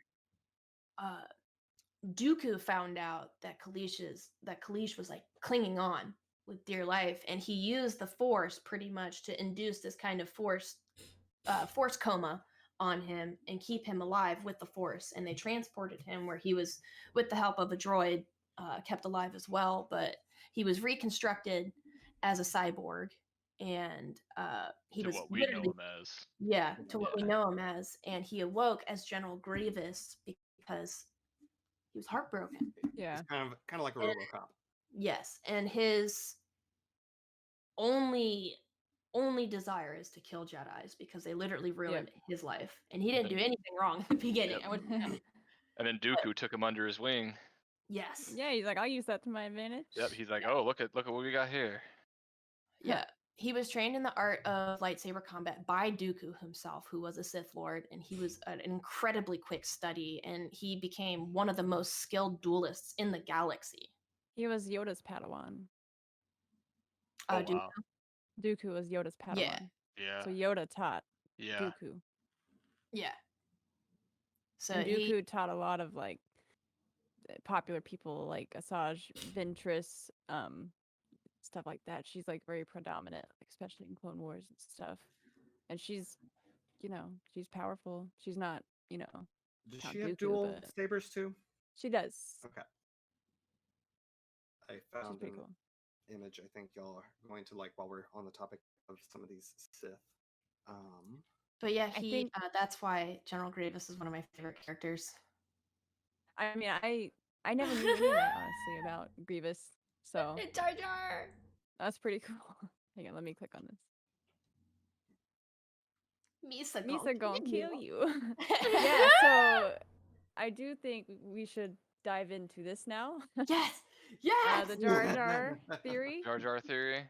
Yeah. So if anybody actually has that pulled up and wants to guide it, like, go ahead, start off. I don't have it pulled up.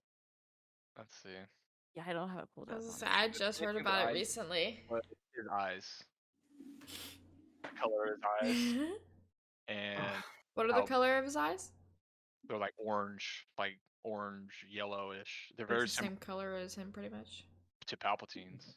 And also, Anakin's eyes start to change more orange and red during Anakin's eyes Yeah, they almost turn like that reptilian look with like Mhm. the slit pupil.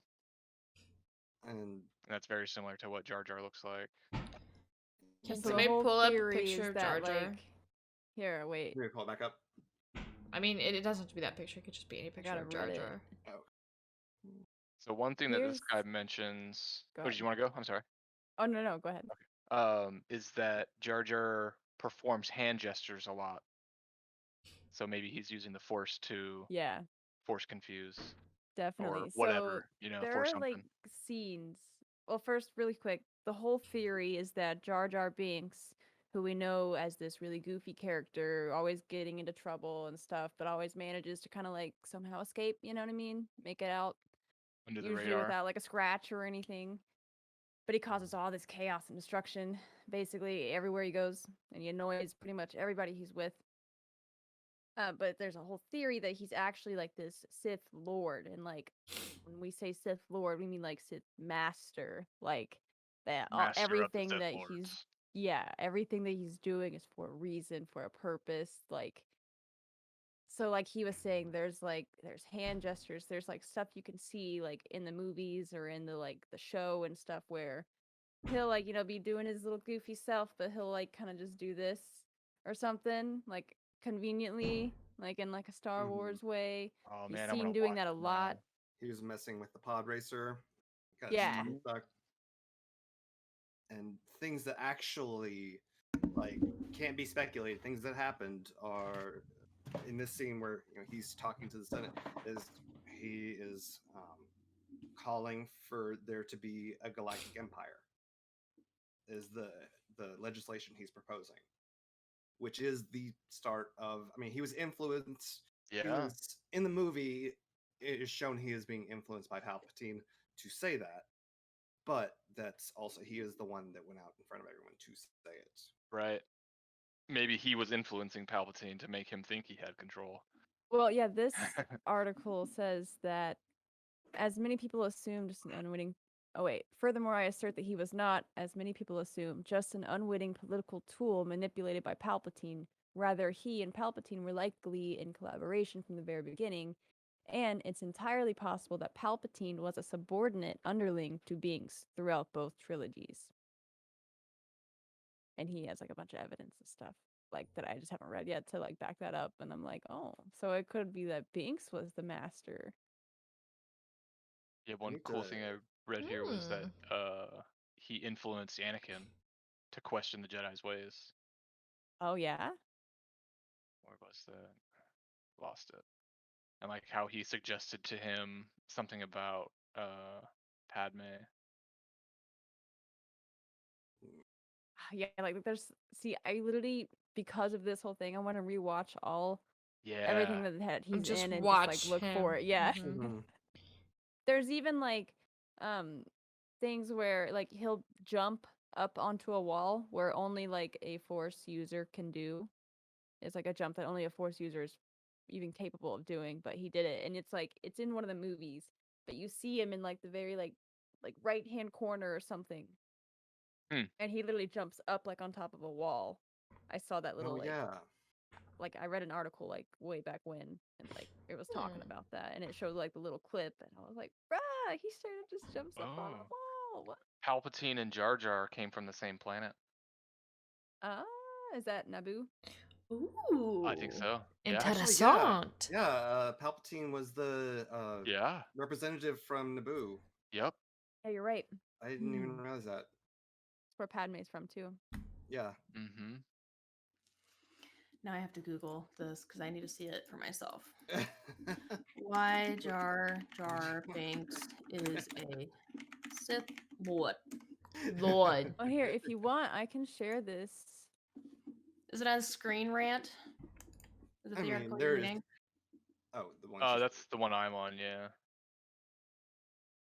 Here, I'm gonna post this in Clam Chat if anybody wants to read what I'm reading. It's what Reptar in my chat sent me. He's a good friend of ours. But he's Reptar. really been wanting us to talk about this Jar Jar thing. So it's finally here, man. It's here. Oh. put it in slow mo. Ooh, let me see Alright. this. Okay, he I got has it. some. Oh, there it is. There it is. All right, There hang it on. I is, gotta figure yeah. out how to put it in slow mo. You know, I find this especially believable, especially from the Reddit article. Is it backwards? It looks like he's jumping down. Can we play it again? Yeah, let me reopen it. I was trying to hit slower, but it hit next, and I didn't know what was going to be in the queue. So it says That's one just time. him falling in. We don't know if he gracefully used the force, though. He could have like ate crap right there. I don't think he did. Yeah, it looks like he's falling, but you guys said he jumped up, right? I Was think that? that was Oh, in a scene, different maybe? scene. Oh, Yeah. that was a Oh, different okay. scene. Okay. Yeah, it was a different scene because you saw it from a different Okay, angle. there we go. Now, I think after that so though there he was the stands slow up. mo. Yeah, it looks like he's just coming down. Yeah.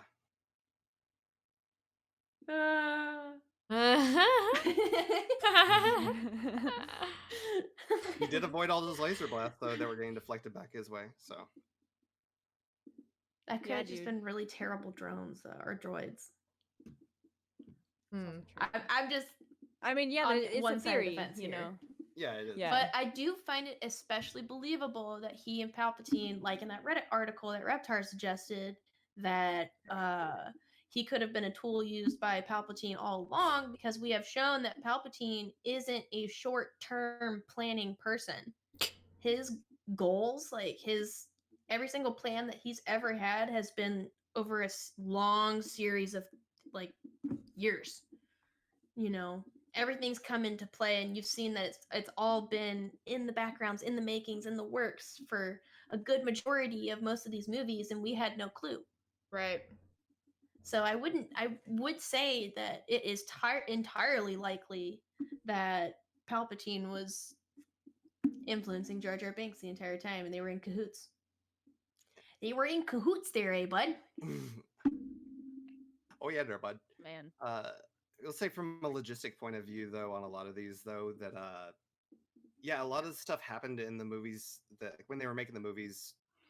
A lot of this canon was created later, because even down to the lightsaber colors, there was really only blue and red, and then in Return of the Jedi, they needed a lightsaber outside and against the blue sky. So they're like, well, it's hard to chroma key that blue against blue, so we'll just make it green. And So so I as just far as read some. logistic point of view, and then I'm happy that they made canon of things after the fact. But Mhm. some of these things, while filming, we kind of may be reading more into it. But that also is what makes Star Wars fun. Yeah. What Well, I I have a don't lot of knowledge about like the lightsaber and the kyber crystals and stuff, and like how their colors, like like all of them, all the hues, even like have like a way they got there, or like a reason for their color, and like how certain colors mean certain things and stuff that we can dive into for sure. Mhm. Yeah. Lightsabers. Yeah, I love So lightsabers, dude. Ahmed Best, the guy who plays Jar Jar, and George Lucas basically confirmed that he's a Sith. They Oh. confirmed it. What do you mean, though? Yeah. Well, it says here Ahmed Best and George Lucas have all but confirmed it. So Ooh, okay. So George Lucas claims that Jar Jar is his favorite Star Wars character, and said Yes. that the character is literally the key to the whole saga. Yeah. While actor Ahmed Best tweeted that, quote, "It feels really good when the hidden meaning behind the work is seen, no matter how long it takes," end quote. And Best also insinuated that if it wasn't for the backlash against Jar Jar, then the prequels may have leaned into the Darth Jar Jar angle. Yeah. Yes. Thanks, I read fans, for ruining the Right. Darth Jar Jar. that. F all of you. That's so funny. I actually remember reading that, like, not like here recently, but like Yeah. way before Yeah. and stuff. Oh yeah. That's so cool. So there you go. That's true. It's So- true. I mean, There you there's go. also a lot of speculation that he is just a politician as well. Right. I mean, yeah, But that the he word was the still a key tool. could mean a lot of things. Yeah, I that's agree. true. It in that same article on screenrant.com, which I will admit probably needs to be accredited, but it does say in an interview with Ahmed Best, who played Jar Jar, he revealed that there was a deleted scene with Jar Jar Binks, and in the Revenge of the Sith, there was a scene that was cut where I'm walking down a long pathway with the Emperor before he is turned into the Emperor. and Palpatine kind of thanks Jar Jar for putting him in power. It's an undeniably dark moment showing the evolution of Jar Jar Binks from fun-loving kid's character into a manipulated politician. But yeah, he adds, George's take on it is Jar Jar Binks is now just a politician.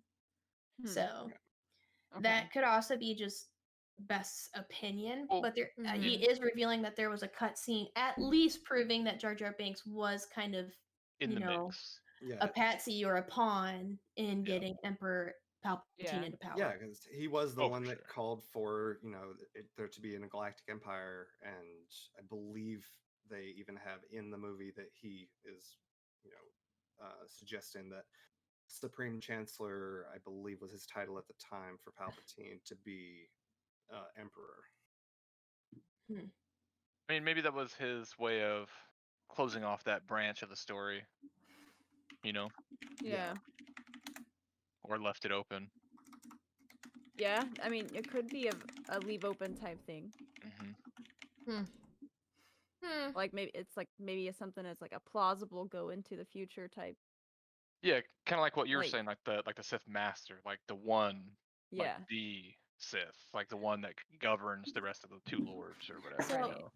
I actually have a thought, and you guys can tell me if this is crazy. So if you look up lightning force, it states that only the Sith are really capable of using that because they're fully accepting of the consequences of using lightning force.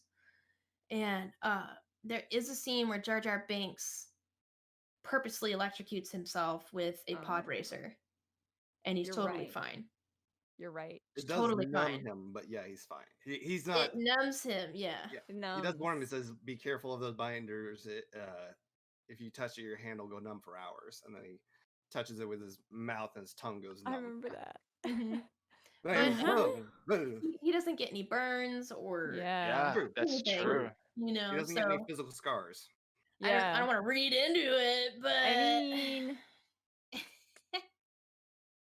Yeah. something. I mean, people is been there a burning reason his for face that? for less. I'm just saying. Like, of course, like it fits into his whole character. Like, hey, don't touch that.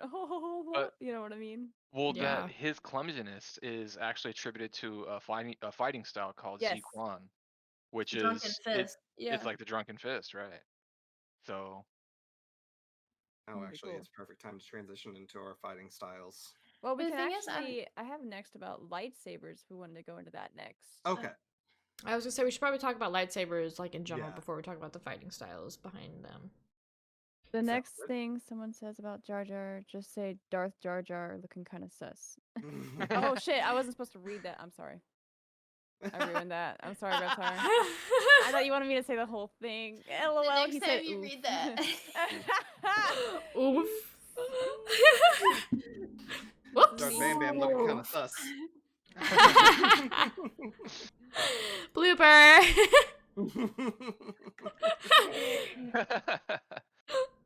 Oh my gosh.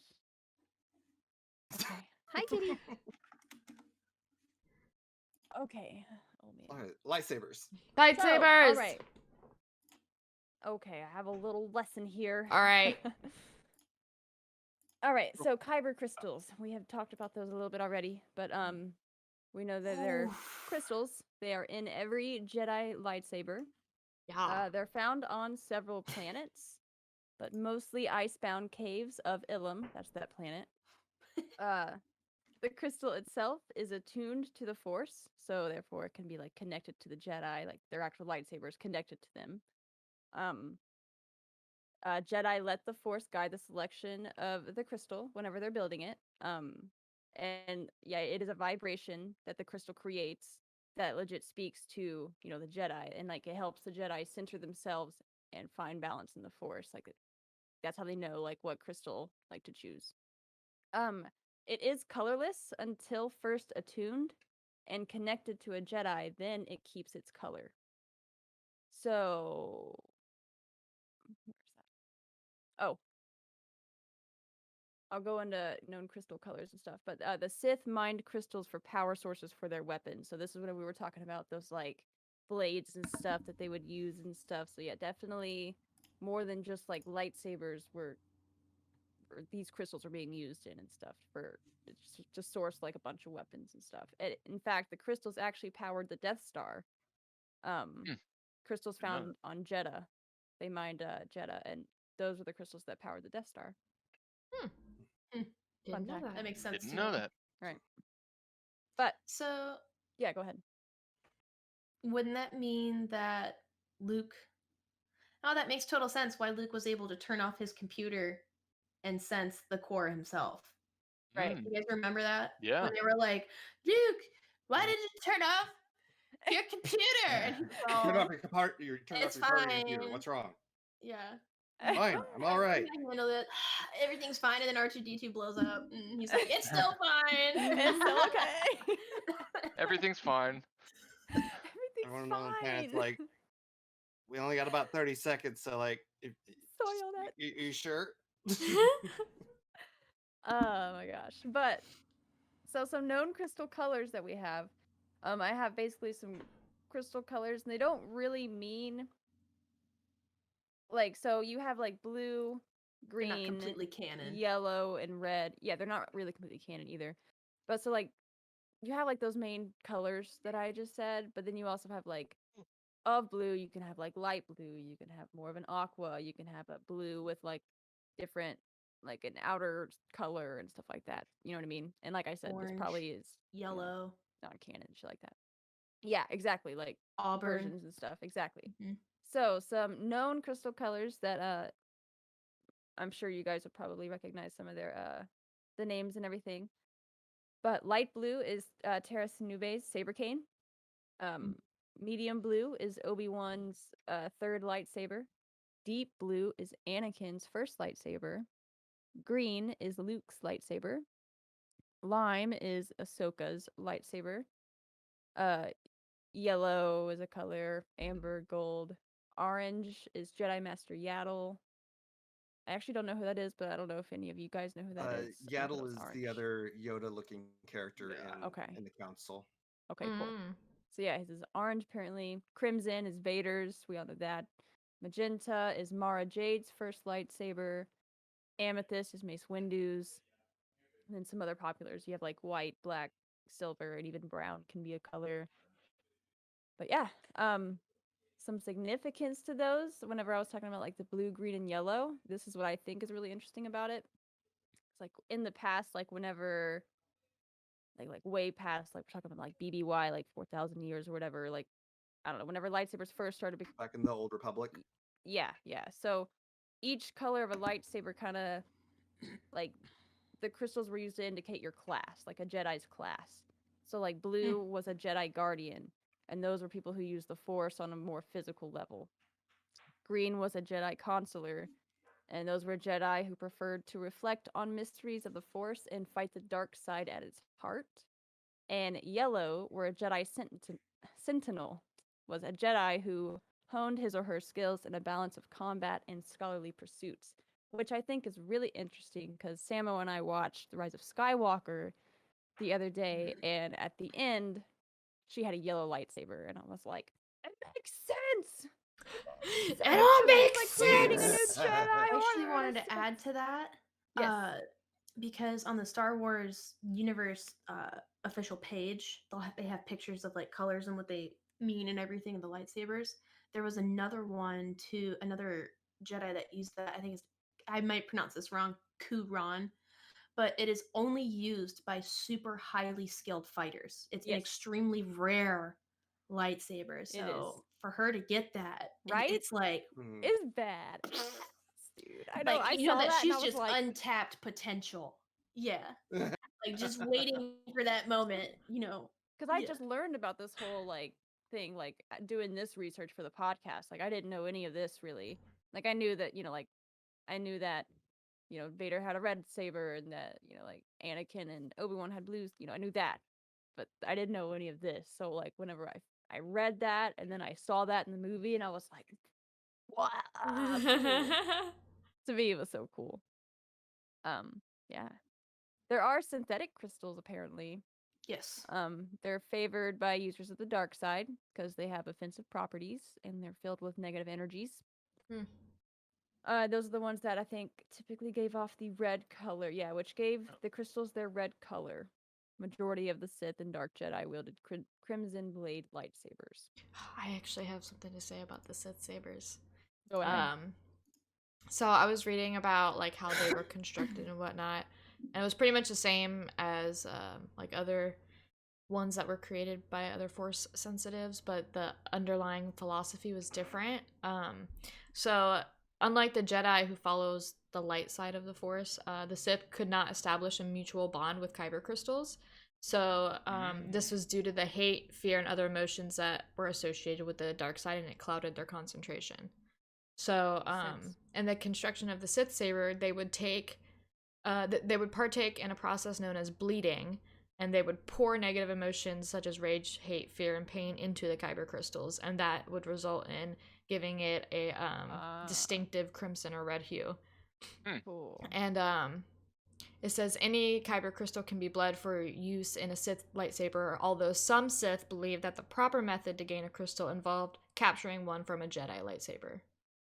So they would steal it and then pour Makes sense. their negative Kind of emotions goes into into it, kind of take it what over. Grievous kind of did. Yeah. Yep. he's I was devastated actually thinking about that earlier when we were talking about that. I was like, oh, I can't wait to talk about that Makes later. sense because of his Nice. immense hate for the Republic and the Jedi. Yeah. You know, he's collecting them to make like the ultimate saber or something. Yeah.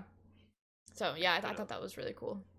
I think this whole thing is interesting whenever we talk about like even Jedi and Sith in general, because like when you think about like Sith and like are they really bad? You know what I mean? And like Right. Jedi, like are they really good?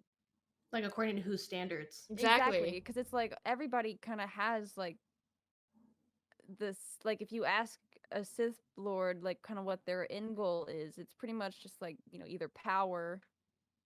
But like they usually there is just to like knock out the Jedi Order, like Mhm. you know what I mean?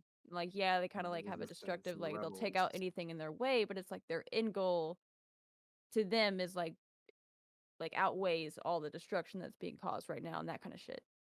Yeah, So, I've like- seen a lot of, and especially in the movies, of people who branch away from the original Jedi Order, and they make their own branch, like Luke Skywalker did.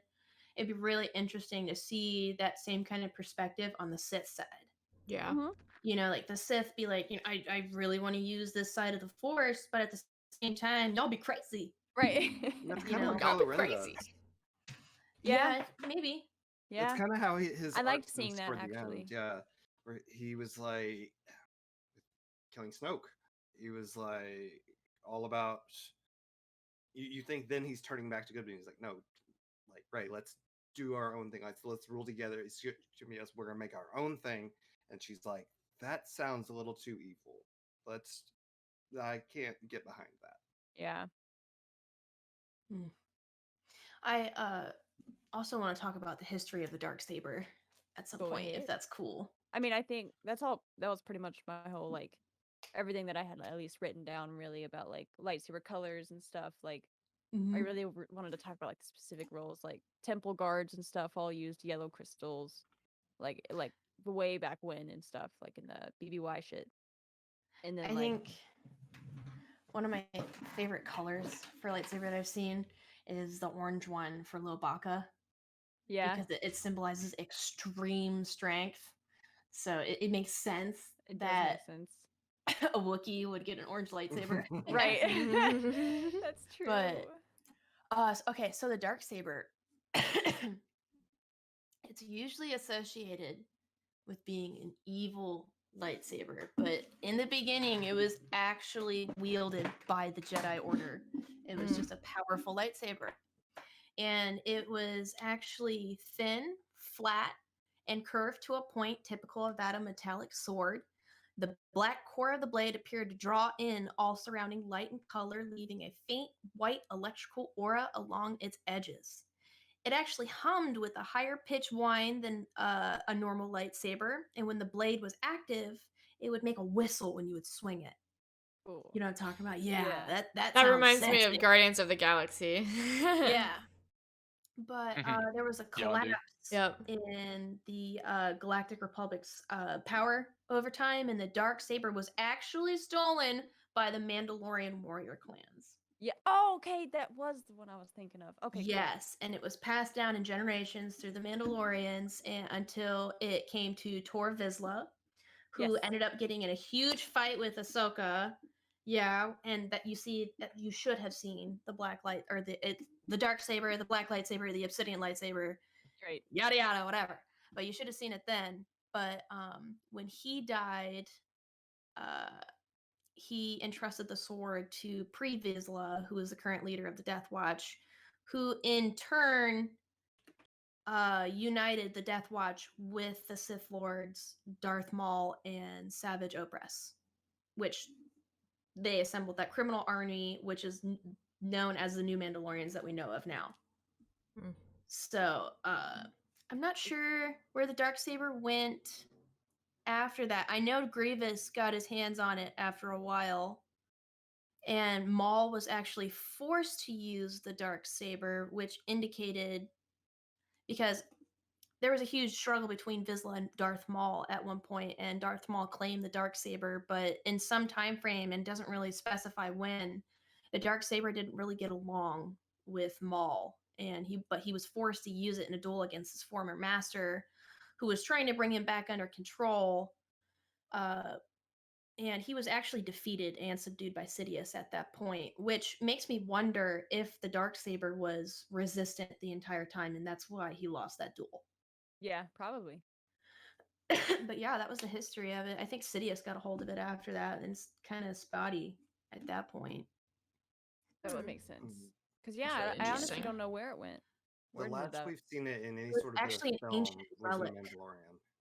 Yeah, Yeah. I was gonna say that the notes I had about it was that it was a unique ancient lightsaber, like It was, really rare.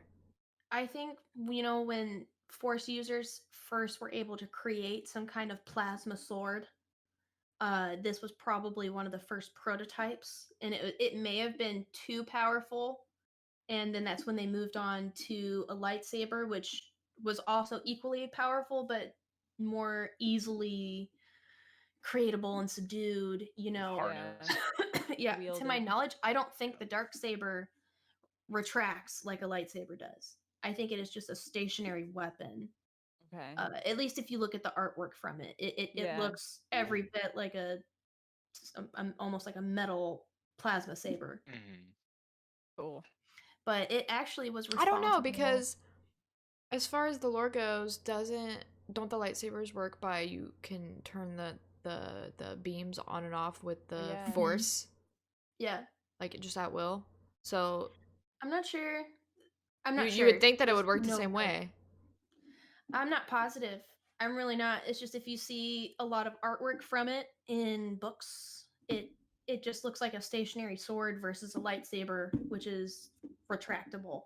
So we'd have to do more research into it because Yeah. I just don't know. But it is incredibly fascinating. Yeah. But yeah, it was just supposed to be an ancient powerful relic until it went through so many hands and caused the death of many a Jedi. Poor cat. He's pissing me off, man. I got this Anyway. lightsaber and I'm not afraid to use it. Oh yeah, Okay. Vizsla, the original Vizsla, who owned the Darksaber, was actually killed by Jango Fett, which is Ah. why Pre-Vizsla took control after. I did some scrubbing through YouTube just now, and yes, in The Mandalorian, the saber does retract. Okay. The Darksaber? Mhm. Interesting. It still looks like a Yeah. does. I know what you're talking metal- about. metallic Yeah, sword. it looks Yeah. like a sword. I think there's another one that looks like a traditional sword. Yeah, the broad saber. Does it have a hilt on it? It should. Dark I saber think they does. all do.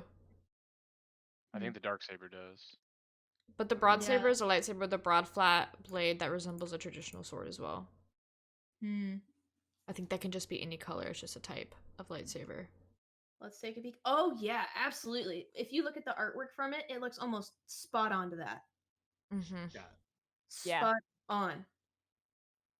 And I think one of the biggest reasons the Jedi's preferred not using weapons of this class is because it seemed to absorb energy around it. So, Yeah. I mean, to me, that hints that it's an evolving weapon and it could potentially get stronger.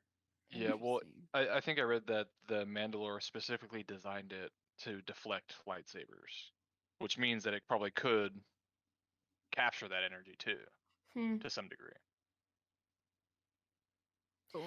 There's not much known of the history of it before it came into possession of the Jedi Temple as just a relic and kind of a museum piece. There's really not a whole lot what happened Yeah. before that. All the history of it is after that, when they got their hands on it. So Mhm. there has to be. This was probably like the anti-Jedi sword before the Sith Lords became a thing, because the Sith Yeah. Lords were just a section that branched off from the dual wield Force users, up from the galactic history beginning. So I don't mean to jump too much into it. This is just canon, but you can't have fun talking about it if you're not going to at least get into it. Yeah, I mean, we're talking yeah. about the canon, the fandom, everything. Oh yeah, 100%. Mm-hmm. I mean, that's what's cool about Star Wars. Is like there's so many different things you can learn. You know what I mean? Like you can learn canon, you can learn non-canon, you can like learn it by watching a bunch of stuff. You can learn it by reading a bunch of books. Yeah. Like some of it is stuff Just people made up. across all mediums. Yeah, some of it is stuff that George Lucas gave himself. You know, that kind of stuff. Yeah. So I think it's pretty cool. It is really cool. It's like there's just so much you could talk about. And I also love fantasy and stuff like that. So like living in like Star Wars universe is just exciting. That's where this is. Star Wars more like science fantasy rather than science fiction, which I do like. Mhm.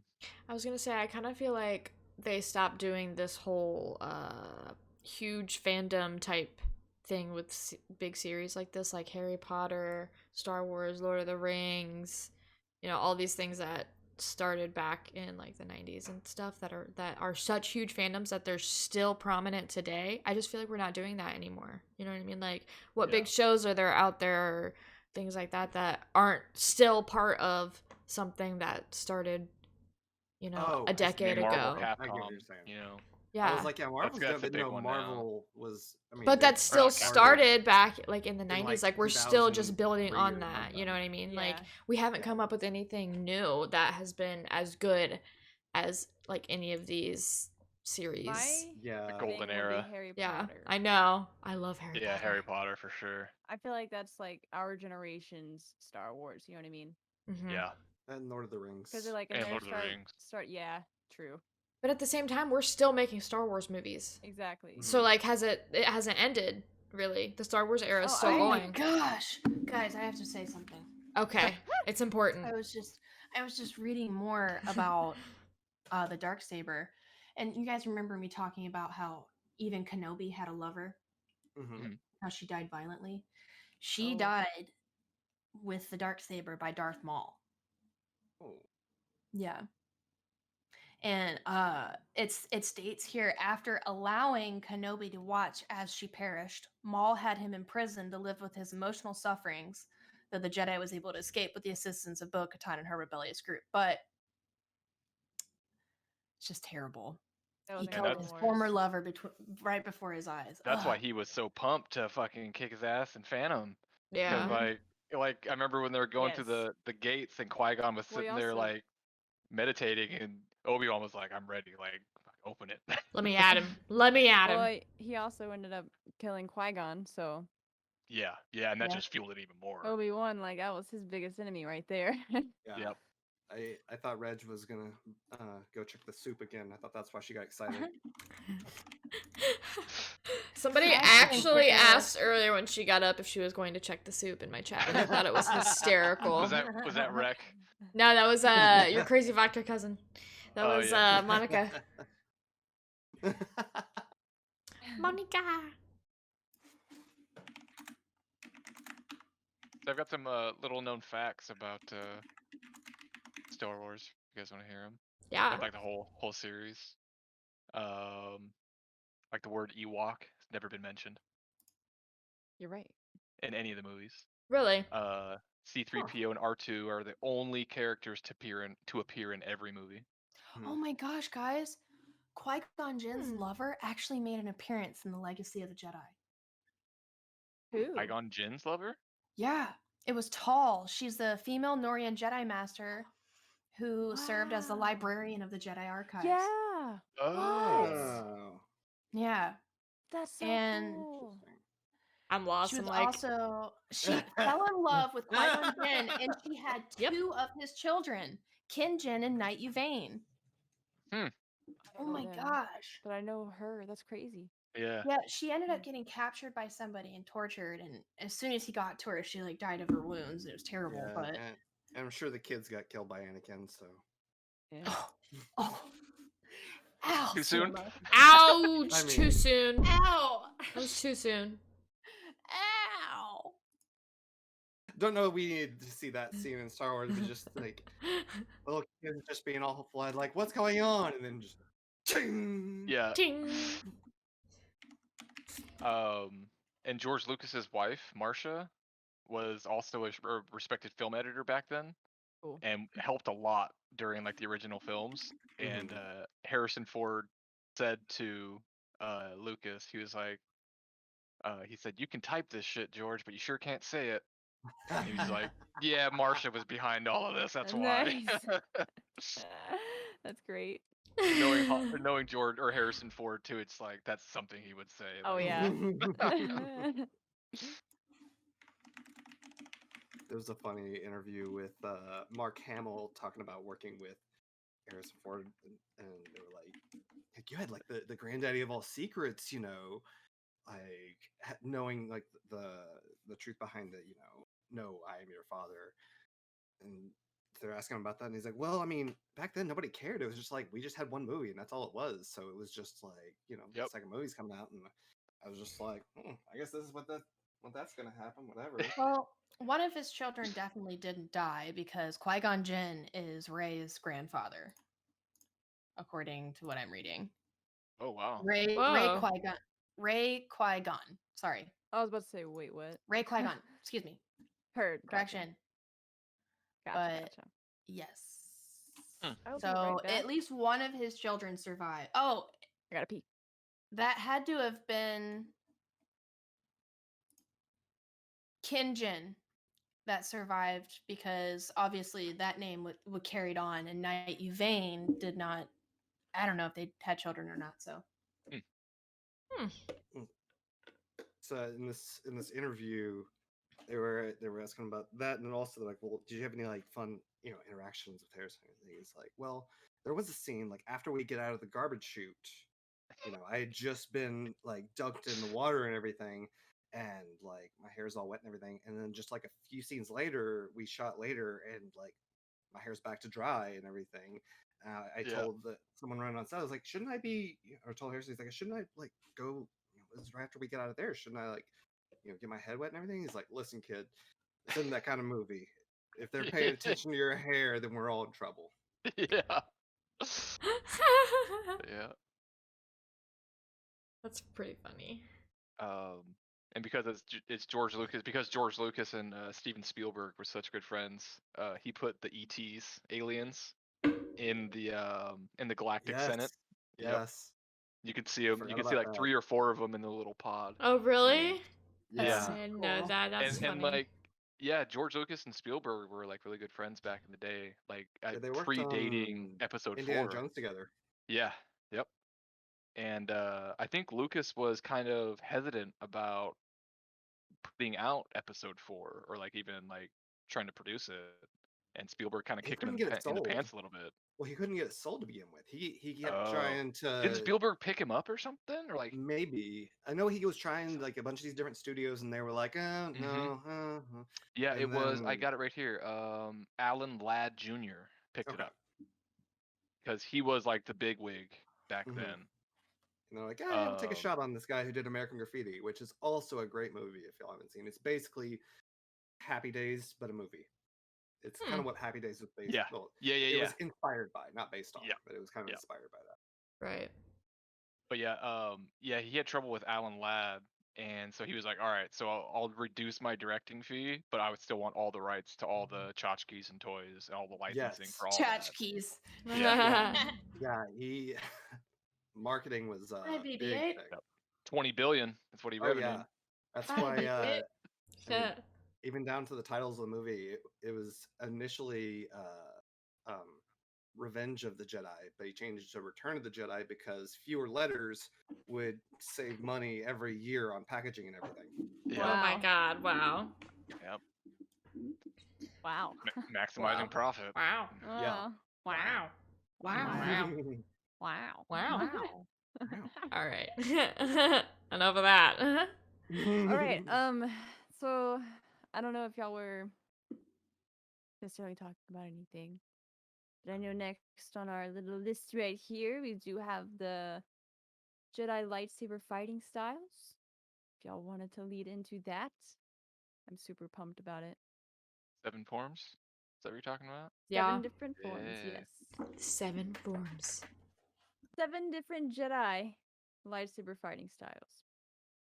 So really quick, I'm just gonna like explain what they are. And I might butcher some of these. I think I got them, I but think they're all you like know, Japanese based. yeah. Mhm. Or So, and I'll kind of briefly explain. I'm just gonna say what they are, and y'all tell me if y'all have heard of them or know anything about them. First, we'll do that. All right. So, 1 is Shicho. 2 is Makashi. 3 is Suresu. 4 is Ataru. 5 is like a split. It's Shin slash Jimso. So it's Shin and Jimso. They're like kind of the same thing. It's like But, like, 2 one's, different like- variants of the same Yeah, like form. one's kind of more for lightsaber to lightsaber combat, and one's more like blasters and stuff, like range distance kind of thing. yeah. 6 is Neemon, and then 7 is Vapod or something slash Juyo. Vapid, I think is how you say it. I'm not sure. Something like that. Yeah, it's crazy. It's Vaapad. Yeah. Yeah. That's actually the one that Mace Windu Vapid or himself something like that. created, and I mastered. Yeah, I was gonna ask you guys earlier which one that was, because I Yeah. was doing research on him and that sounded familiar. He's the only known master of Vapid. He mastered it as a way to control the inner darkness within him, which is actually in the 3rd episode. It's how he was able to overcome Sidious Mhm. with the lightning and stuff. He And used his then, like- saber, didn't he? Yeah, He like pushed it back, kind of. yeah. He He reflected like the absorbed flame, it in a sense. Well, yeah, I think he was pushing it back. You're right. which is what deformed him. Exactly. Yeah, it's just the same Yeah, thing that's that right. happened in that last movie that we watched as well. Right, Yes, and Skywalker. that's why where it was like, Ray, that's what Ray was doing. Ray was Palpatine was like, yeah, you strike me down, my energy's gonna flow to you. So instead, she used his own power against him and just reflected it into him. So he destroyed himself. Yep. Mhm. We gotta watch those again. So I have something interesting about Form 7. Mhm. Okay. It says, although, is it Juyo? Juyo? Yeah. Juyo Juyo. was designated Form 7. Its development began millennia before it was formalized. It was likely that Juyo originated in techniques rejected from Shicho, Form 1, and the earliest of the Jedi Order, techniques that were considered too aggressive and dangerous. Because this form is considered to be even more aggressive than, which form was it? 6, I think. I think it's Neemon. A. It's the one that Then Yoda uses. 4, yeah. The Ataru. 4, yeah, it's also called the aggression form, I Yes. think. Yeah. It's what Yoda uses. Yeah, Ataru, or the aggression form. It's even more aggressive than that. Yeah, people who use and so Ataru for- wanna have yeah. a quick end to battle. Yeah, so for a long time it was controversial from its inception, and many saw it as a fundamental violation of the Jedi Code's strictures against passion and chaos. And then it says, it was likely that the only reason the Jedi Council recognized the form was because of the desperate nature of the time in which it arose, which was during a resurgence of the Sith approximately 4,000 years before the Clone Wars. So they basically were just desperate, and they were like, okay, like, Like, you can do it if what it you got. works. Yeah. do it! Do the Sure, shit! bud. Go Do it. ahead. Yeah, I thought that Yes, was really yes, interesting. Voices, man, I love it. Yeah, it's considered the most aggressive and unpredictable form, too. It's the most controversial for sure. Yeah. Of all the 7 forms. And according So- to my research, Mace Windu was the only known master of the Of the plot, variant. Yeah. Yeah. So he, or the seventh form, it like the reason why it wasn't like accepted by Jedi and they didn't like it and stuff is because you have to give into emotion, and that goes against the Jedi code, is giving into emotion. Yeah. What But differentiated it was the emotional state that it fostered or even required. Yeah. And you're a right. lot of Jedi who did try and practice it ultimately ended up falling to the dark side. Yeah. I think Mace Windu was the only one that didn't fall to the dark side. Yes, that he mastered was it. the only true mastery of it. Yeah. Correct. But it got him killed. Yes. Well, no, being I wouldn't say Jedi. that for him. Yeah, being a Jedi. Yeah. Being a Jedi got him killed. If he was just a master of it, Sidious would have been. You know what I mean? But yeah, it also like the user, whenever you're doing this fight style, you actually have to enjoy the fight. Right, you have to Like, you want to cause actively- pain. Yeah, and you actively want to like win, which is also against like Jedi code. Like they never want to outcome; they just want to like unarm, basically. Yeah. Stop. Steven says he's like, he's too dangerous to be left alive. Right. Cool. That Yeah. was So his is that like point your of view. favorite one? You think? I just think that form? one's the most interesting. Like It is interesting. the background and stuff behind it, I think is really interesting, and the fact that its development began way before any of the other forms, but it's the last one to be recognized because of how aggressive it is and how like Few people do it. Really. yeah, how like untraditional almost it is because of how much it goes against the Jedi Order. Oh yeah, for sure. And that's what's cool about Mace too, is he's like, except for me. Yeah, I'm the only exception, bitch. Right. He really was. He does have his coin word engraved on his lightsaber. Yeah. If I could give Mace Windu like a reference to like another series or whatever, it would be like the Snape of Harry Potter. Mm. You know what I mean? Okay. Like how Snape is kind of like the bad guy, Like the triple but agent. he's like low key like the key to all of it in a sense. Mhm. He's like, let me cry for you, Harry. But yeah. Does anybody else know anything of these other forms? Not really the forms, but more on the training that these Padawans received and kind of how it falls in line with these different forms, because to my knowledge, I don't think Padawans were really allowed to compete or have any kind of like sports type activity because it went against the grain of Makes what they were sense. trying to teach. So it makes sense to me that there were forms out there that they most And likely that would be like winning prohibited. too. Yeah, to that, but interesting on the whole fighting styles. Jedi younglings, before you became a Padawan, you were a youngling, right? Mhm. They were chosen based on their midi-chlorian levels and talents. But some of these younglings didn't go on to become Padawans, and I've always been kind of interested as to where they went, what happened to them, Right. you know. Jedi school dropouts. Yeah, Yeah. sorry, my Jedi school dropout. background's freaking out. So I'll go ahead and give a little basis of each form, just like a quick couple of things about each one. Because it's something that's important is like every Jedi, like no Jedi really just uses one form. Like they all kind of use like a mix. And there's even a form that is legit a mix of them. But it's like a mix that kind of does everything on like on a basis level to know it. Doesn't really have good offense, you know. But so the first one, Shicho, it is the most rudimentary. It's like taught to every Jedi youngling. It's the oldest form that like the Jedi Order, like, because we're talking about like Jedi fighting styles that they recognize and stuff. It's the most rudimentary. It didn't even really involve lightsabers as much as actual sabers. Um, so it's more like strictly just kind of like fighting style. It involves quick flurry of strikes, defensive positions after an attack. Master Fisto was a master of it.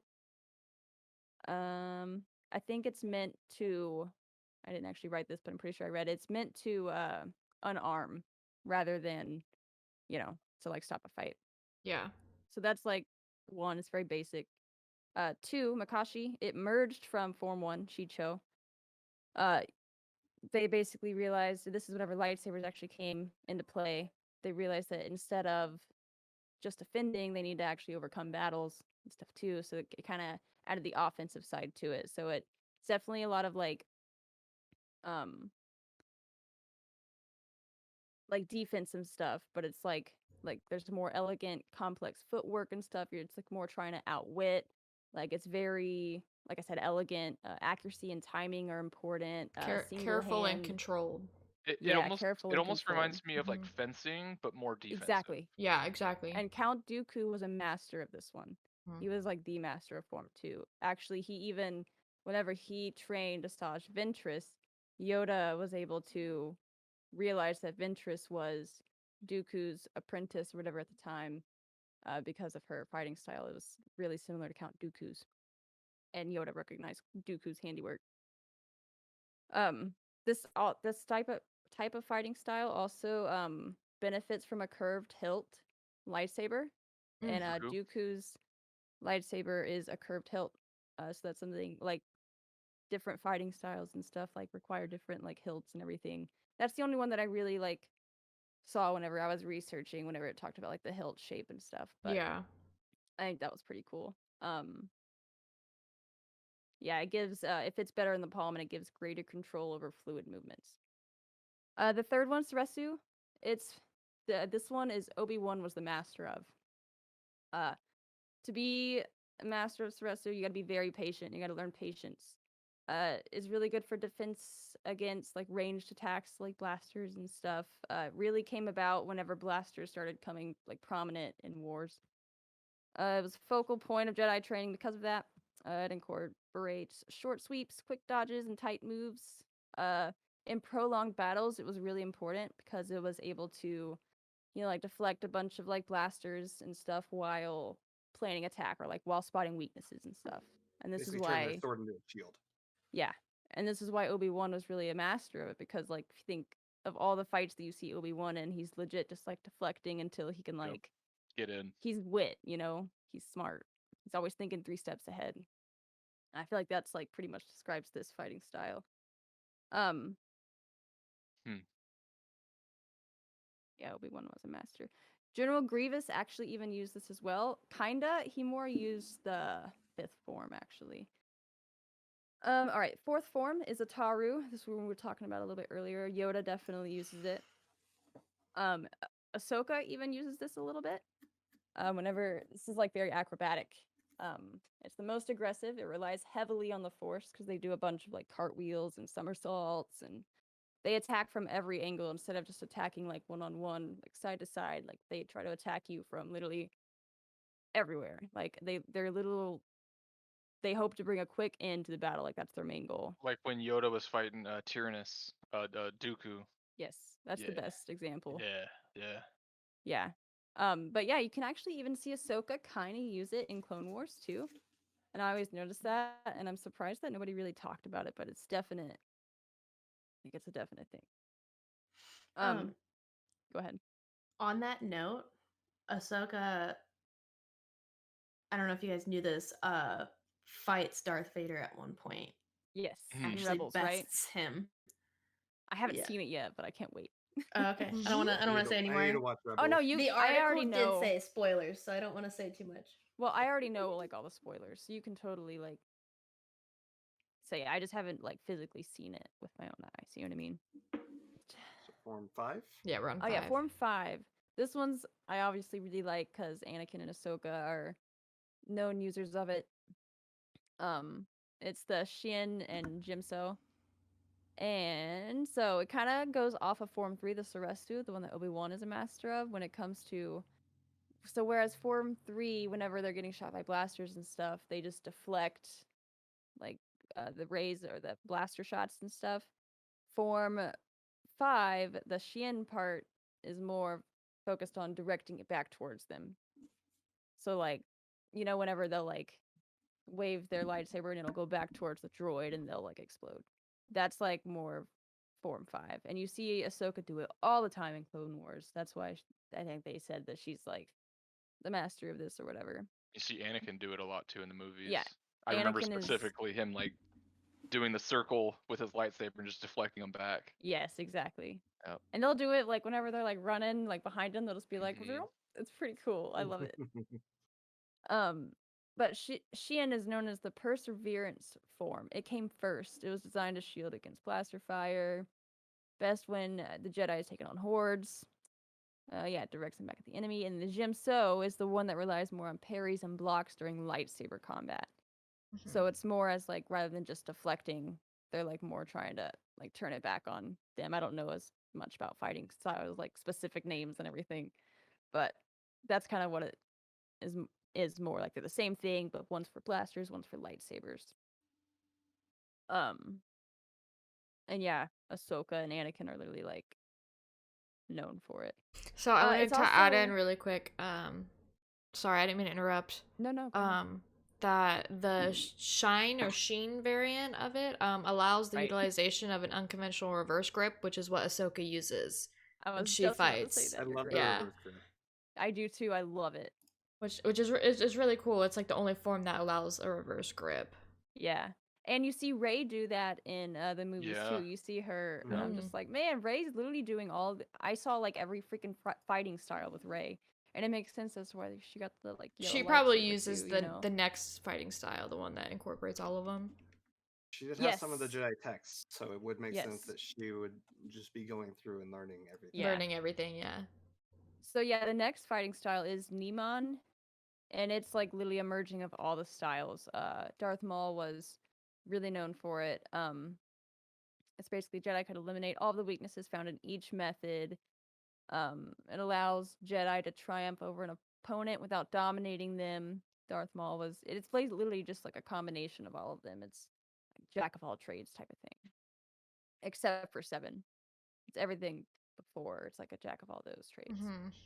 Yeah, 7 seems like it was like Form 6, but with just more feeling behind it, more of the Yeah. dark power. That was kind just of like they're lean. desperate, like Right. Let's do just what you all gotta out. do, honey. Yeah. Right. Let it out. Yeah. Right. I wanted to say about this one, my research, it says it represented the synthesis of previous forms by balancing their various qualities and approaches. But it also says it failed to achieve the full strengths of the other forms, which led some Jedi Masters to malign it as a diluted form. So, like, some Jedi Masters didn't like it because they thought that it kind of diluted all the other forms instead of strengthening them, which is really interesting. Yeah, like you'll see most. I feel like Jedi, like where they won't just settle with one fighting style. They'll use like maybe a couple, and they'll kind of like maybe merge a couple of different fighting styles. Like they don't use all of them. Right. You know. Mm-hmm. Like Obi-Wan, where it says he's a master of Ceresu, Mhm. but he's also really good at Xi'an and Jimso. Exactly. You know. Because I mean, you'd have to be in a sense. You can't probably Right. like, You can't have one without the other. but to- it also to makes some sense degree. that all of them would be like dilution. Right. Well, they all evolved from each other, it seemed, and based on Yeah. their environment and what. Yeah, like Form 5 came from, what was it, Form 5? 3. Yeah, it came Oh, from wait, Form no. 3, Yeah, yeah. or, yeah. Yeah, And you're right. then, you know, this Form came from 2 all came the from other Form 1. forms, and then Form Right. 7 came from Form 1, you know, the parts They're that were just too aggressive, evolutions. you know, it's just, Yeah. yeah, it's literally just like an evolutionary timeline, basically. It's pretty interesting. As stuff came up. Like, as They they had to saw the adapt. need for other things, yeah, they literally just adapted their Yep. forms of fighting Like, and just okay, we added new got- ones so that their other ones were still valid. It's like the Jedi formed, like, okay, you know, we got Shicho, and it's like, oh, we got some dirt bags. Now we got to evolve into Makashi. You know? And then it just kept going from there. Yeah. Right. And, I like did certain read certain that- Jedis liked different things about different forms, and then they just took that and adapted it to what they Right. felt was, you know, necessary, and then that just became a form because other Jedis liked it. The Jedi Council was like, yeah, you know, you're right. Yeah. I do know that Form 1, the Shicho, is like one that they all like when in doubt, it's like you fall back on. Yeah, I had that It's in my like that notes very too. Basic. Yeah. Like when all else fails, They go to Shicho Form will 1. come through for you. Cup clutch. Yeah, come in clutch. Right. The I way love they go combat so in forms. depth about like all of this stuff, like it isn't just like you're just like whipping around a lightsaber. Like there's actually different techniques and stuff then when that you think different about the people creators, use. like who are creating the Star Wars, like they think about this, like they read up on this lore and everything, or like they create this lore. I Yeah, guess. they like research history and stuff, and then they create their own little lore from it. And Which makes you it's think that really they are cool. making Jar Jar do all these things on purpose. Probably. I mean, like, why wouldn't they have a reason? You know? Right. Everything else has a reason. Yeah. Just makes sense. Mm. Makes more Just sense than he saying. doesn't. Just saying, Darth Jar Jar looking kind of Dark sus. Jar Jar. Looking Darth kind of Jarius. sus.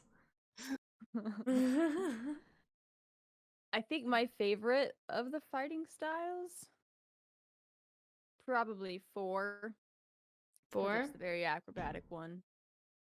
The one like that Yoda uses and I'm stuff. surprised that's not 5 because of Ahsoka. It Yeah, is 5. also. I also like 5. It's like 4 and 5 are like kind of up there. Yeah. But I mean, I 5 feel a like lot. 5 uses a little bit of acrobatics and stuff as well. Like you see Anakin, he's very flashy. you Right, I know? mean, like...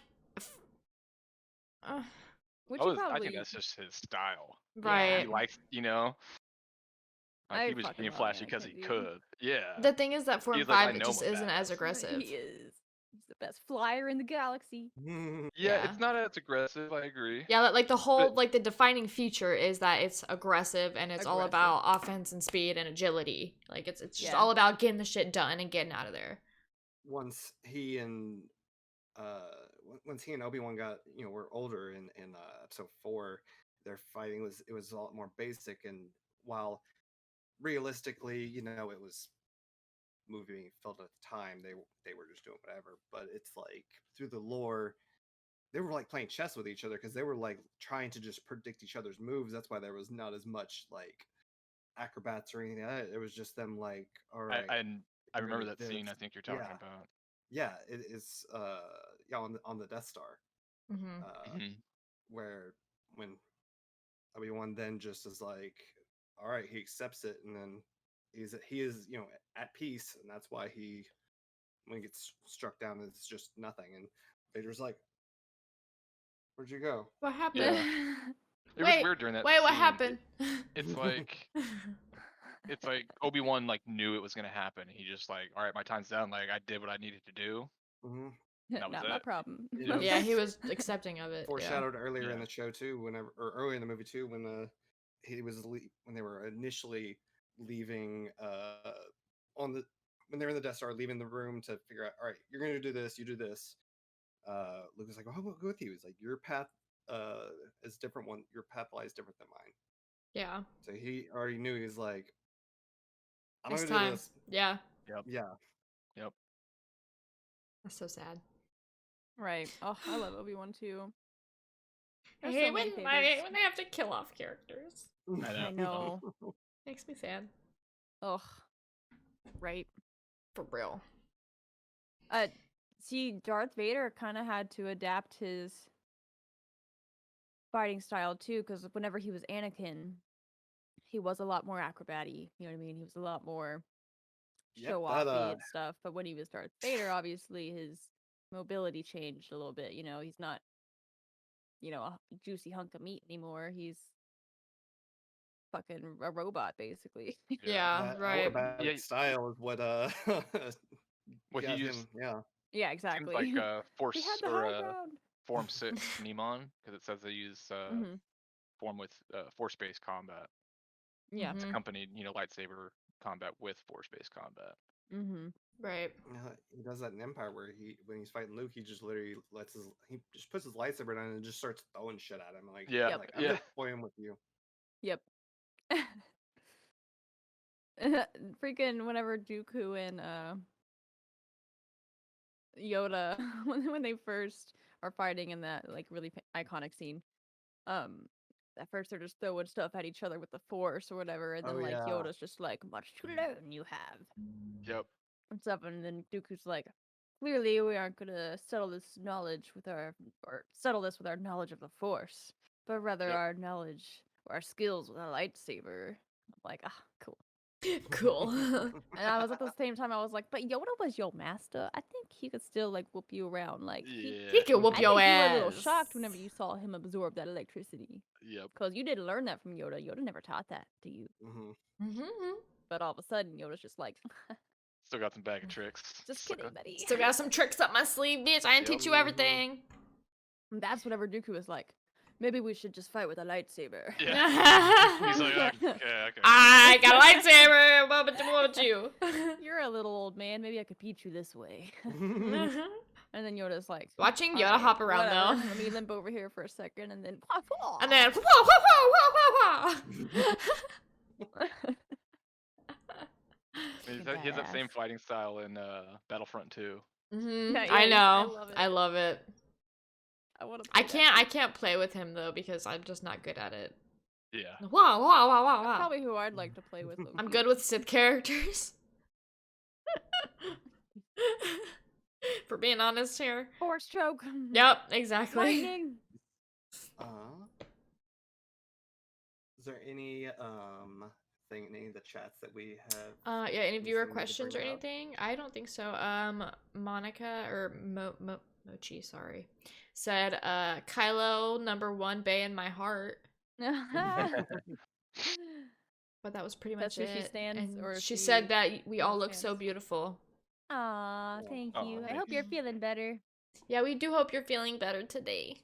Sorry you had to go through that. That's shitty. Yeah, I Yeah, need just my so everybody arch nemesis knows back. she's absent because she was feeling icky. So go wish her some well wishes, please, friends. So Reptar is not in the chat anymore, but he did ask a question. He said, "Let me know where Mace Windu got that dope ass purple saber." Got it from George Lucas. And right, well, so we were talking about this actually, but it kind of comes into play whenever they would like make lightsaber crystals and stuff, and they would like, I don't remember specifically what they said. They were talking about blending colors and how it got some stuff. And I remember me, Reggie, and Samo were talking about how, Mace Windu kind of uses the dark side and stuff. And, Samuel L. Jackson probably did some research and stuff on Mace Windu before, obviously acting him. So he had this knowledge that, Mace Windu was this dark character, but he was, like a light worker in a sense. And that blue was, obviously for light side of the Force, like Guardians, Jedi Guardians, and that red was like Sith. So red and blue together make purple, and it's like could in a sense be made for the crystals to like blend in that kind of sense. So he uses to both make light and dark purple. side of the Force. Yeah, light and dark side of the Force. That would make blend into sense. That color as well. That would make a lot of sense, actually. And now I feel like all of this, like I said, wasn't exact, like canon or anything. So I think it's all a bunch of who knows. It could that's just what be was the literally fun of- Mace or Samuel Jackson saying like, "Nah, I want that to be purple." Yeah, it could just be and Bring it random. on. In Literally. realistic, that's No, I actually want what happened. Was he purple. talked And then to, everybody else made these ties. you Right, know? everybody else was like, well, maybe this is what happened. yeah. Right. So what actually? Yeah. But it would make the- sense. The on-set thing that happened was Sam Jackson was talking to George Lucas. He was like, "Who do I talk to about lightsaber colors?" He's like, "Well, the good guys have green and blue, and the bad guys have red." And he's like, "No purple? Like, we can get you purple." You want purple, you got It was purple. as simple as that. And he wanted purple.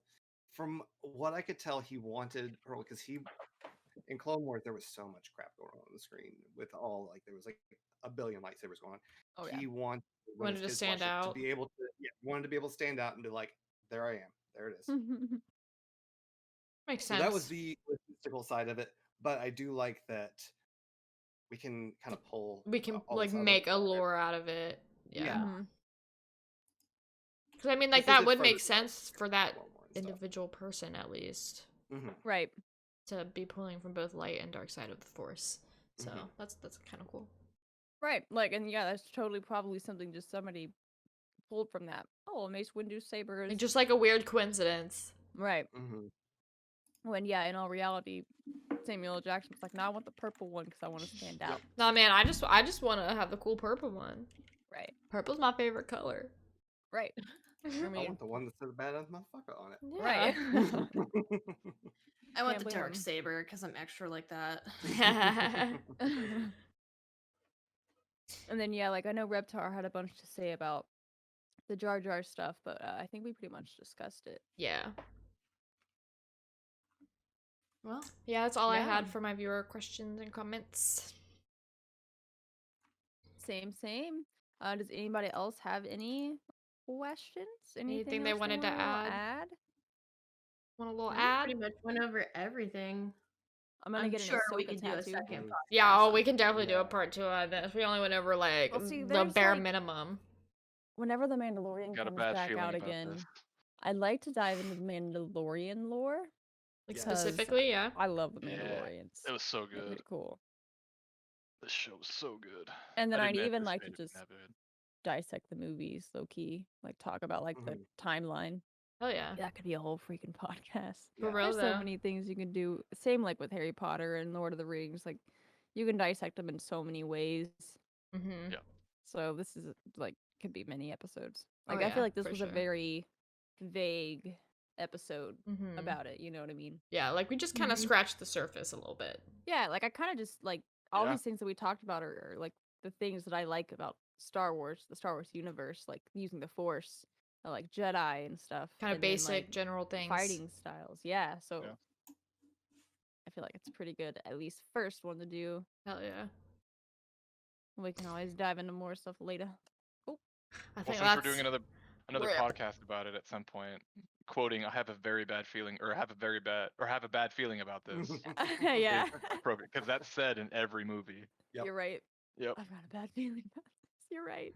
I sense a disturbance I in like the it when Force. they're I like it when they're like, you know, it's a trap, right? And they're like, yeah. It's a trap. I forget who it was. I want to say it was on the Mandalorian. He purposely bumps his head on one of the doors to pay homage to the one of the first movies. I was like, what? Dude, I don't remember what. Yeah, in the first movie, they even have a clunk in A New Hope whenever one of the stormtroopers is coming through and the door, the hallway was just barely too short for me. He goes thunk. You can see him in the That's background. great, dude. But I think they even added someone the did sound it on effect for it. purpose though. Yeah. Later on to like pay homage to it. It's so funny. That is funny. That's great. I love the shit that they like put in Yeah. like Yeah. that. I'm just Alright. floating off in space. I think that's a wrap. I think so. Thanks everyone GG's, for guys. joining. And GG's. For GG's. hanging out. Yeah, it was a great episode. Great Alright, guys. episode. Thanks for talking Star Wars with us.